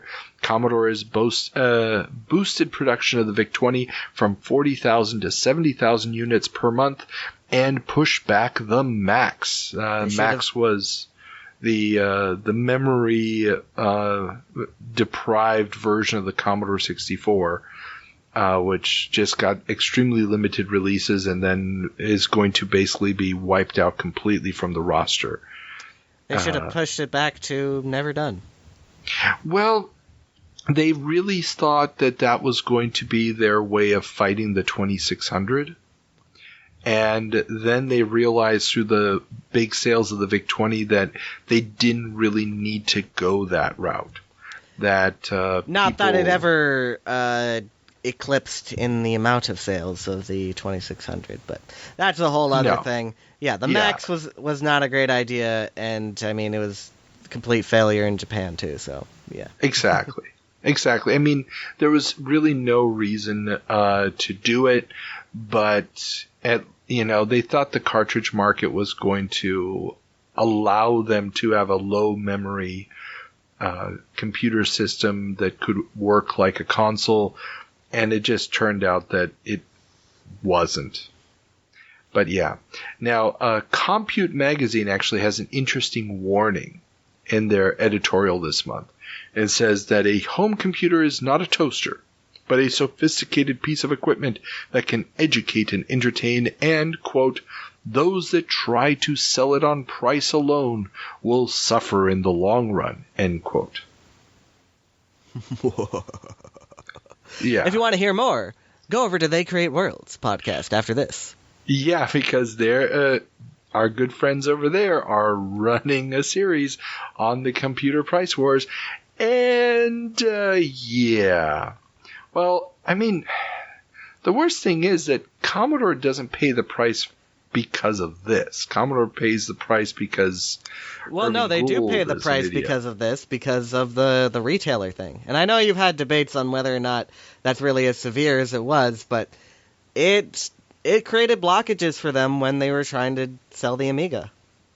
Well, yeah, but the problem is that the entire marketing conception of the Amiga was flawed because they did not try to sell the Amiga as the Amiga had an identity problem. You could do your normal office work on it. It could also be the artist computer. It could also play games. Anyways, that's something to talk about in 3 years. Exactly. We still have We've got to talk about the now. And you know what's in the now? It's Apple. Apple is the now. And Apple has severed its ties with the past, aka Xerox. Xerox had been carrying Apple computers in its 47 retail stores, but after Apple demanded location selection privileges for the stores carrying their products, they have decided to drop the line and will now only carry their own machines and the Osborne computers. I actually didn't know that they had these retail stores. I never knew that Xerox was in retail. Oh yeah, I mean, it just made sense because they also had the photocopiers and so it's basically like the machines and everything Kinkos else. and the Office Max of back in the day. I haven't seen pictures of the stores, and considering that there were only 47 and that their own computers were so damn expensive, I'm guessing that these were very, very specialized stores. But I have really no clue. But the interesting thing here is that this follows after Apple dropped, or Computerland dropped Apple, or they had a falling out, because Apple was trying to do the same thing, limit the number of retail outlets per region so that the small Apple exclusive dealers did not get pressured out of the market. Of course, there is something interesting about Xerox and Apple's ties. I actually didn't read about this when they went into this. So people know the famous story of how Steve Jobs stole the GUI idea from Xerox, which isn't really quite true. But the reason he was let into Xerox PARC is because Xerox wanted to invest in Apple, and they did. They bought a significant amount of stock, and probably right before this or right after this, they divest their stock because they didn't think it was going to be a big thing going forward. And now on the market, Xerox has the Xerox Star, which is the first widely commercially available computer that has a GUI interface. Yeah. And we've talked about that system on the show before. So it's, I don't know if it's Apple just trying to burn bridges with people, or what the deal is, but I would it's just suspect weird. not. You have to divest what you think of Steve Jobs from what you think of Apple at this time, because Steve Jobs wasn't running the company at this time. He was a figurehead. He was more involved in the R&D stuff than he was in the nitty-gritty on this. So I don't think that the smart people who were running Apple at the time were trying to close things out, but they did take advantage of opportunities. Yeah, but I mean, Computerland's got over 300 stores at this point in time. There's just so much retail, so many outlets just being closed off. But their clientele is not exactly what Apple is going for. That's true. But yeah, I guess they're just going to go for the people who are going to overspend for an underpowered machine, and because they're loyalists, they'll stick with it. And obviously, I am the idiot because they're still doing just fine. So, go figure. Oh well. Speaking of smart people running computer companies, Atari replaces Bodisher with Cavalier. Atari has replaced the head of its computer division, Roger Bodisher, a veteran of Fairchild and Zilog, with John Cavalier, who is coming from the American Can Company. Yeah, this is going to go well. Alex has talked to John Cavalier. Oh, really? Yes. And actually, you make the joke, but they were doing everything right in terms of what they were doing with the Atari computer line. I think the last time that I was on, the last 82 jump, you were talking about eventually was going to be the XL systems, so they were trying to make a cost-reduced version of the systems that they had that were, mostly backwards compatible. I don't know if they were fully. I've never really looked that far into it. But they were trying to get into the home computer market, try to have a low-cost version of their very impressive hardware out on the market, and they were putting a bit greater emphasis on games. So I think Cavalier deserves some credit for pushing them in the right direction. Well, yeah, but from the timeline, Cavalier would have come in after those plans were already underway. Well, but even beyond just those specific products, I think that he pushed forward in the right way, that he would, he didn't derail anything. He didn't say, let's start selling cans. True. I will give you that, yes. I'm just thinking, it's like, you're probably right. I mean, at this point, it is the marketing thing, and they needed to get into more locations. But, yeah, then again, the entire company's going to collapse, so it really doesn't matter. But everybody's betting on home computers, like Spectravision, as they announced their VIC-20 cartridge games. The popularity of Commodore's computer is bringing more and more game makers into the market.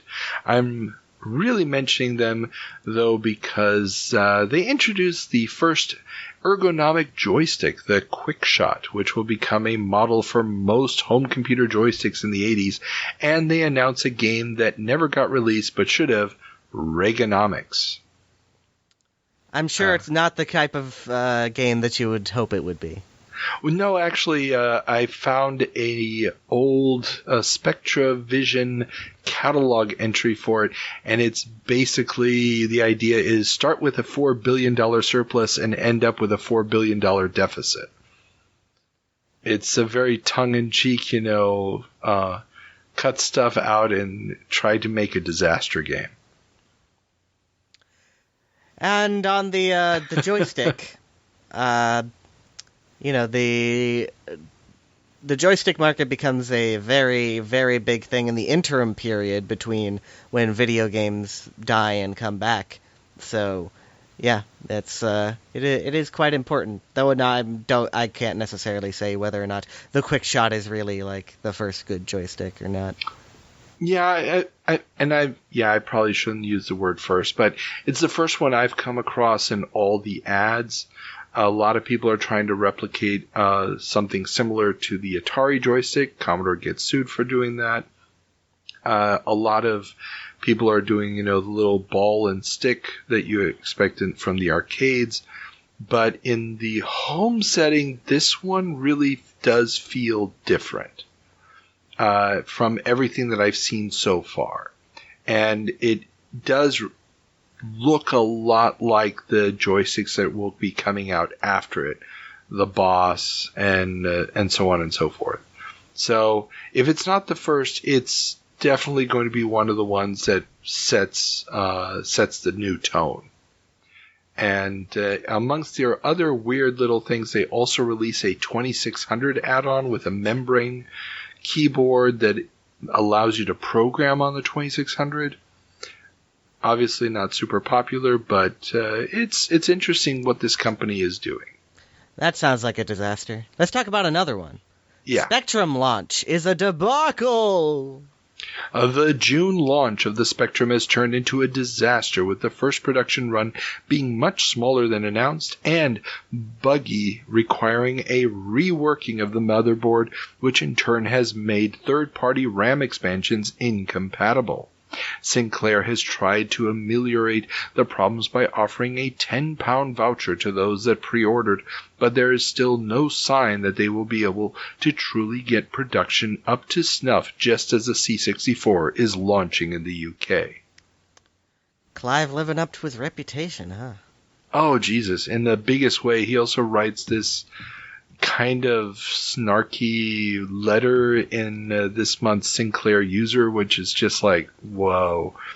And this is all happening at the same time that Margaret Thatcher showed off the Spectrum to the Japanese Prime Minister on her visit to Japan at this big event at the UK Embassy, where, she pushes a button and suddenly it draws the flags of the two countries on the screen.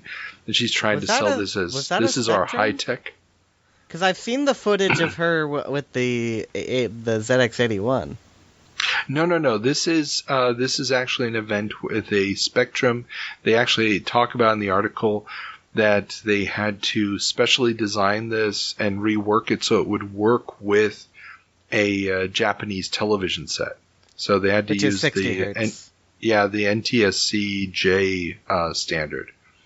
And so it was a custom-made Spectrum just for that. And unlike the other Spectrums, apparently it worked. So, yeah. And then Clive also wrote this. Well, he gave a speech in front of a Mensa group, which got widely publicized, where he talks about the notion that the UK has to have a manufacturing sector is just nonsense, and that they should pivot to being a technology hub and focus on design work exclusively. And it's interesting because it is a kind of, it's sort of a hand in hand that the Thatcher, that's kind of the mantra of the Thatcher government for the next few years, and is going to in many ways set the tone for the way the English economy works even to this day.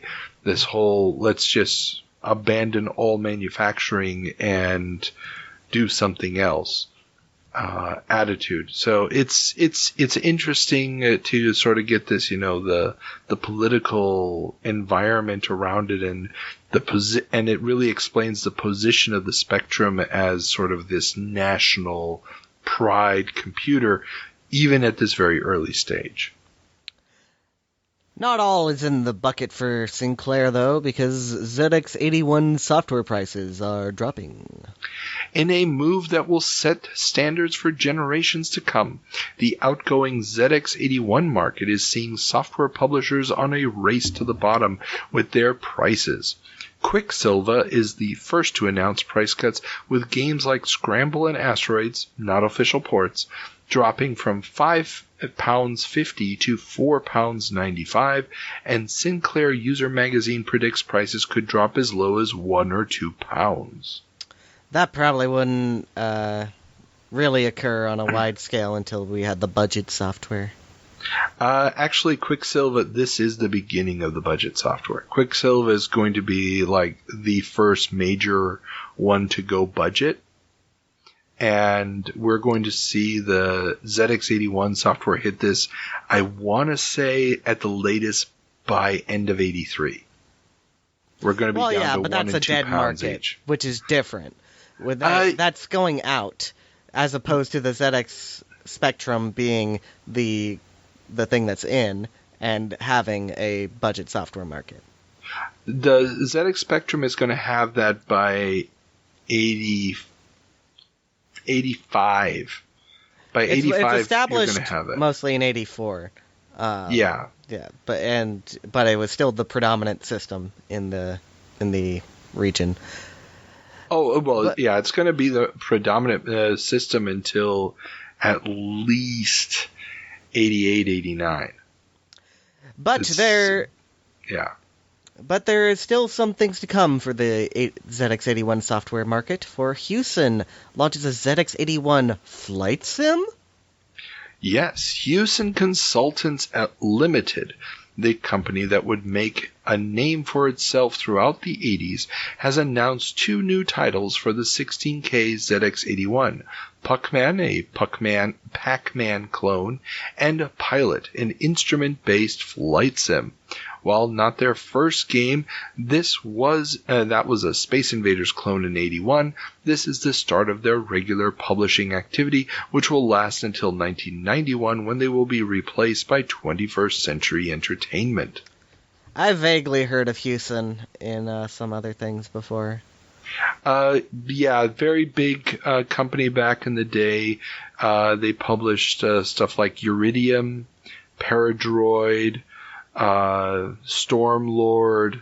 If I pulled up a list, it's basically a lot of the very big UK-based 8-bit quote-unquote computer titles. Very big, because every time you say, oh, this game was huge, it's like, I've never heard of this game, and neither has anybody else in Britain. No. In Britain, they've all heard of it.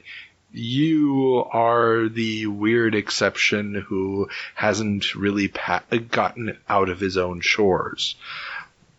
Trust me. No. These games were huge. I mean, Iridium gets a port to the NES with the Last Starfighter license attached to it, but yeah, that port is a day late and $1 short, because it comes out way too late to still be relevant. But they do a lot of good stuff. Nebulous is another one. In the States, I think they called it Tower Toppler. That also gets ported to everything under the sun.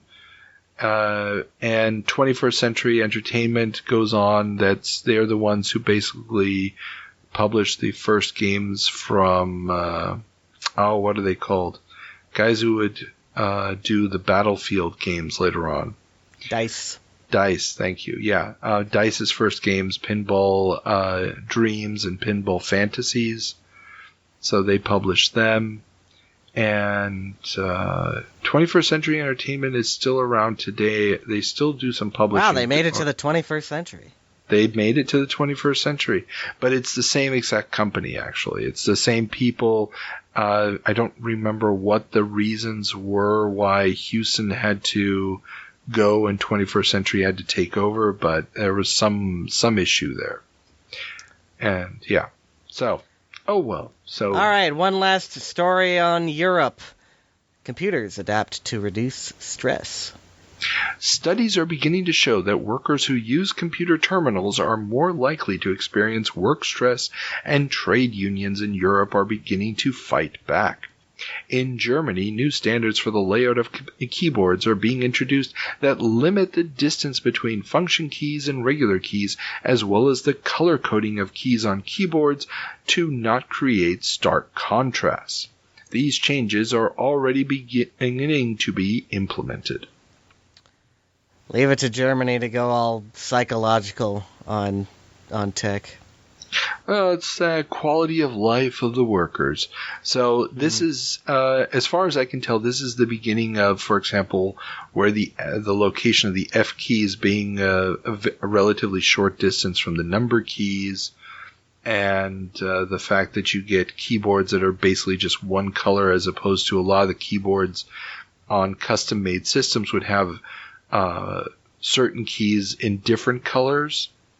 And so that like begins to Minitel, disappear. Exactly. Yeah. And a great example of this is the Amstrad CPC, which has these really annoying green keys. Certain keys are green, and it's just really annoying when you're using the machine. And apparently that if you're doing that for 8 hours a day, it will drive you insane. So...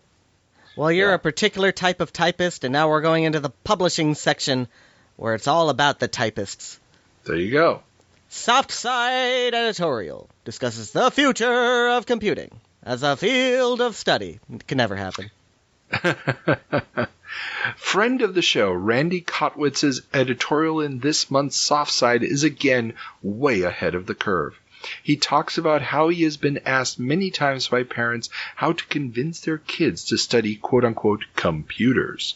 And he advises to study the topics you would have studied had computers not been invented, but be educated on computers not only to see how you can use them for existing tasks in those fields, but to see potentially undiscovered tasks in those fields that only a computer could be used for, as the future of computer use, for most, will not lie in being a computer major, but simply someone who can harness the machine for their specific field. I mean, that's vague enough to be true, but I don't know what it really says. I'm summarizing here. He actually goes into it in a little bit more depth, but he's right. It's the idea of you're working in your field, and for example, as a lawyer, when I used to always organize data for my cases in an Excel spreadsheet. And it allowed me to, move stuff around, adjust timelines in a way that I couldn't do on paper. So if I was ever, going through a bunch of witness statements and trying to figure out what the timeline of the events in a case were, doing it on paper is a goddamn nightmare. Put it in Excel and you can just break it down by days and organize it really quickly. That simply is understanding what the computer can do and then applying it to an existing problem. And that's what he's talking about here. And it really is this transition period, especially in a magazine like Softside that started out as just type and listings, the transition from you need to write your own code to here's a computer, here's ready-made software, figure out a way to make it do what you want it to do. Speaking of not having a transition, to move to the next subject. Creative computing explores the origins of the video game. Big quotes around this. I will explain in a sec. Creative Computing magazine answers the question of who created the video game with an article about Higginbotham's Tennis for Two. An insightful look into gaming's past, which may or may not meet modern historians' definitions. Oh, that's me. Hey, I wrote a whole explanation of what I think a video game actually entails. So my thing about the video game and why Tennis for Two it's not called Tennis for Two. I should clarify. He does not call it Tennis for Two in this article either. The formal title of it was Computer Tennis. Yes. It got changed to Tennis for Two later down the line. We're not going to go to historiography here. We're not here for that. So the reason that you could very much call this game not a video game is because it's not actually digital. It's running off of an analog computer using some amount of digital circuitry in the middle of it. So that's one of the reasons you could very much say that Higginbotham's game is not a video game. And its kind of primacy as, like, part of the line of video games is, like, there's nothing there. The only person that we know who saw it is the editor of Creative Computing, David All. That's true. That's why he knew about it. That's why he sent somebody to go cover this. Also, it was brought up in the Magnavox patent cases, and he knew about it. I think he was the one who informed the lawyers that it existed.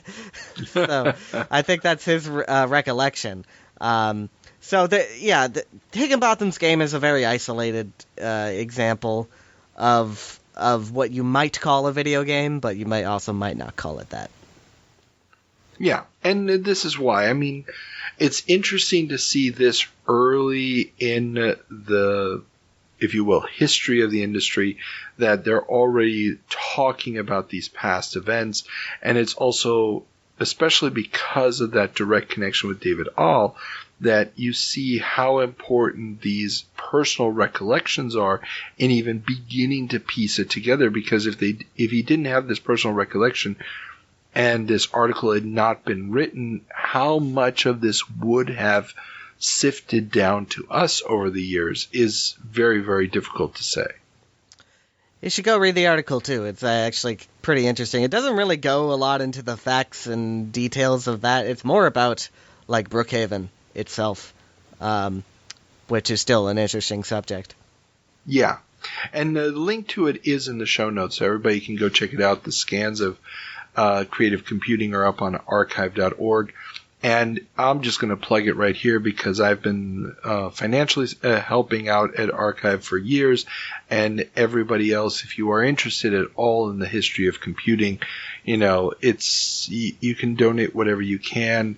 But if you can support them, go ahead and do that because they are doing the good work. Okay. Let's move on. Okay, next we got 2 magazines premiering. There's the Cyborg 64 Gazette and Software Merchandising. Yes. Ben Dunnington's 6-page photocopied handwritten newsletter promoting his C64 sales service in Washington State debuts this month, but would soon evolve into Info64 magazine and later Info, a staple of US C64 and Amiga fandom and news. And Software Merchandising, the first issue of which, a trade publication for software retailers, also has its debut. The editorial promises that the real tidal wave of the software retailing business has only just begun and that they will be there to help retailers make sense of it all. I've looked a little bit at Software Merchandising. It's very much a trade publication. It's not something you go to find the latest news or anything like that, but you get a sense of what the retailers are interested in. That's a side you don't see all that often, but it does over time. It has a little bit of stuff on games initially, but it really over time becomes software and becomes a little less interesting. Yeah, it is interesting. I'm looking forward as we go through the issues of it to see if there's a clear pivot point when it decides, okay, we're going to primarily be a magazine for the people who are retailing application software and games are simply going to be the realm of places like Toys R Us. So I'm waiting to see if that pivot becomes visible. I've actually contacted the original publisher of the magazine. He's still active today. And he still has a consulting business. And so hopefully I hear back from him because that's the one hole in my, or one of the relative holes in my interview catalog. I've only gotten one person who was involved in magazines so far. That was Randy Kotwitz. So I'd like to be able to get some more perspectives on what the publishing business was like back then for this stuff. And on Cyborg 64 Gazette, I did not know that was the origin of Info. I have all those things downloaded. But it is kind of fun to sometimes realize that magazines initially started out as just like, the fanzines, basically, and then evolved into real things. Yeah, it's a fanzine in name only because it really is just him advertising the fact that he's selling C64s out of his spare bedroom. I saw the name and I was like, Ben Dunnington, that is just unique enough. I can Google this guy. And when I found him, I was like, oh, he's the Info 64 guy. Okay, cool. Now it all makes sense. Very neat, very neat. But we are talking on software, and Computerland goes software only. Except this is a misleading lead, Carl. Can explain yourself. Computerland, the computing retail juggernaut with over 300 locations nationwide, has opened their first software-only satellite store in King of Prussia, Pennsylvania. So, that title's not right. They did not go software only. Well, they go software only for this one store. One store. Look at that. That is. Yeah. Not sure about that, Carl. But, well, yeah. I know you've been covering all of these, exclusive software stores. That is a particular interest of yours. Yes. Because it does completely change the relationship between the consumer and the use of the machine. So you buy the computer, but you're not necessarily going back to the computer store to get all that assistance because you don't really need it because you're going to the software store to buy a particular program and you expect it simply to work, that the installation or the running of the software is understandable, etc., etc. It's the separation of I don't need to program to use the computer is really embodied by the software store. There are other people eyeing software retail, though. Book retailers are, in fact, looking into it. Rumor has it, according to Byte magazine, that both B. Dalton and Walden Books, the two largest book-selling chains in the USA, are looking to get into the software game. They'll probably start with games and then move on to application software. This is not the first time that book companies have been involved in the software industry. Hayden very famously published the Sargon series of chess games on the early micros. Yes. That's true. And it kind of makes sense because the idea that it's a pre-made boxed thing, the staff isn't expected to know too much about it, maybe just a little enough to give some basic recommendations. There's no moving parts or anything like that. It's a type of product that just fits well, and later on we will see so many different retail outlets that will combine books and software, especially in the 90s, that this is an idea that makes sense. Now, B. Dalton, neither one of these seems to actually do much with the concept at this point in time. It could be due to the crash, could just be other factors, but B. Dalton would what? Not due to the crash, because there was no crash in computer software, which is what they're talking about. Well, yeah, but like they said in Byte, the rumor is that they would start with games. And it could be that the crash of the game market, both for the VIC-20 and for 2600, may have spooked them. Well, whatever. We don't know the specifics, but we don't tell know. us what it's came pure speculation. of their ambitions. Well, B. Dalton is going to launch Software Etc. in 86. Ooh. And that will then merge with others to become GameStop. So, a couple years later, they are going to launch one of the big ones. Software Etc. was always my go-to because they, until very, very late, still were doing C64 and Amiga stuff. And then Walden Books would launch Walden Software in 1987.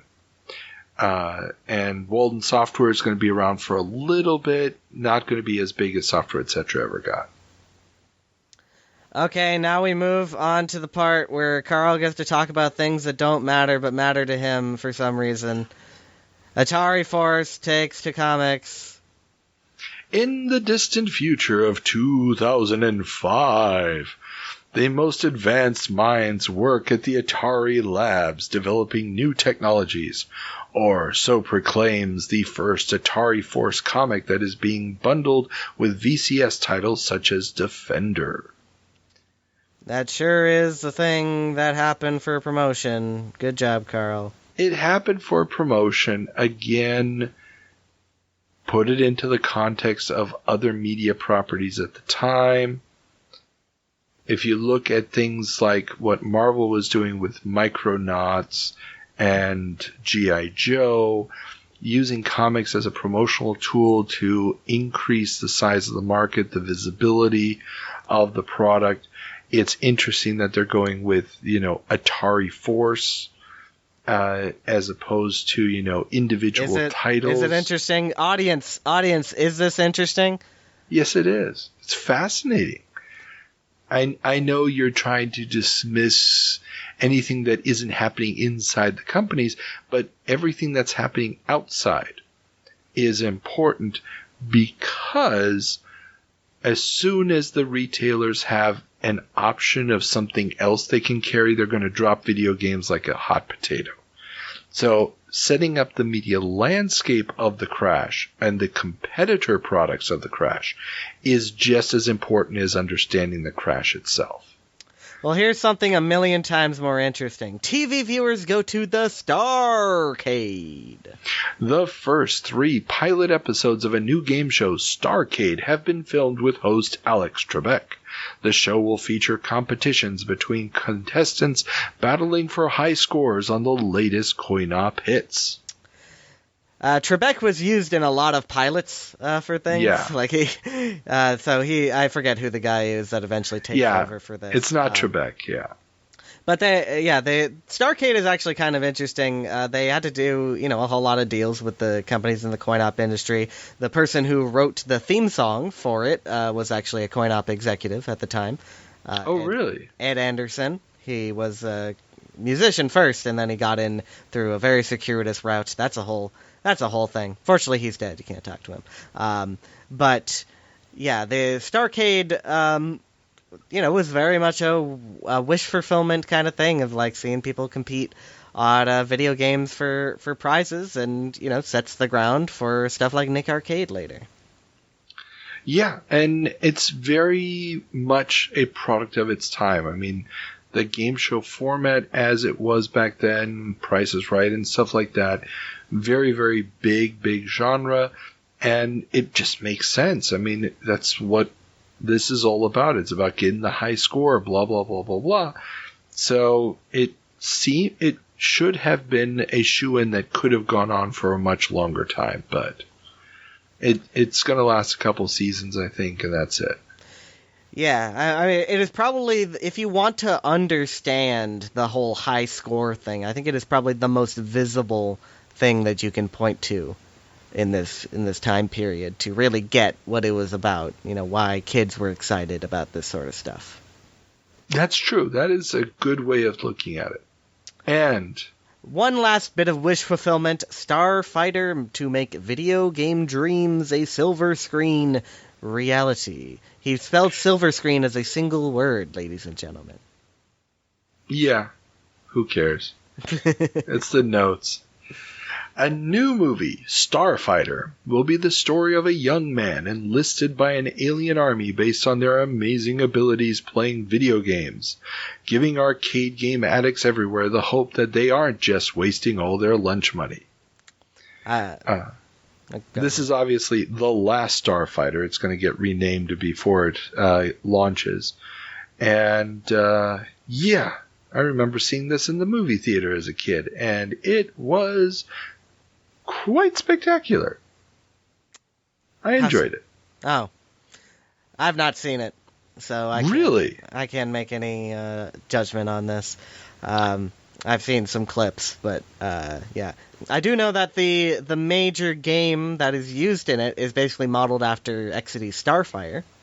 There's actually a modified Starfighter cabinet in the movie at one point. Or the Starfire, yes. Starfire, Starfighter. Maybe they were trying to go for a license at one point. I don't know. I doubt it because the graphics are very clearly pre-rendered. Yeah, but they had to get approval for the cabinet because it's actually talked about in the coin-op magazines. Oh, really? Yeah. Interesting. Yeah. They probably. Yeah, they may have tried to go for a license. Weird.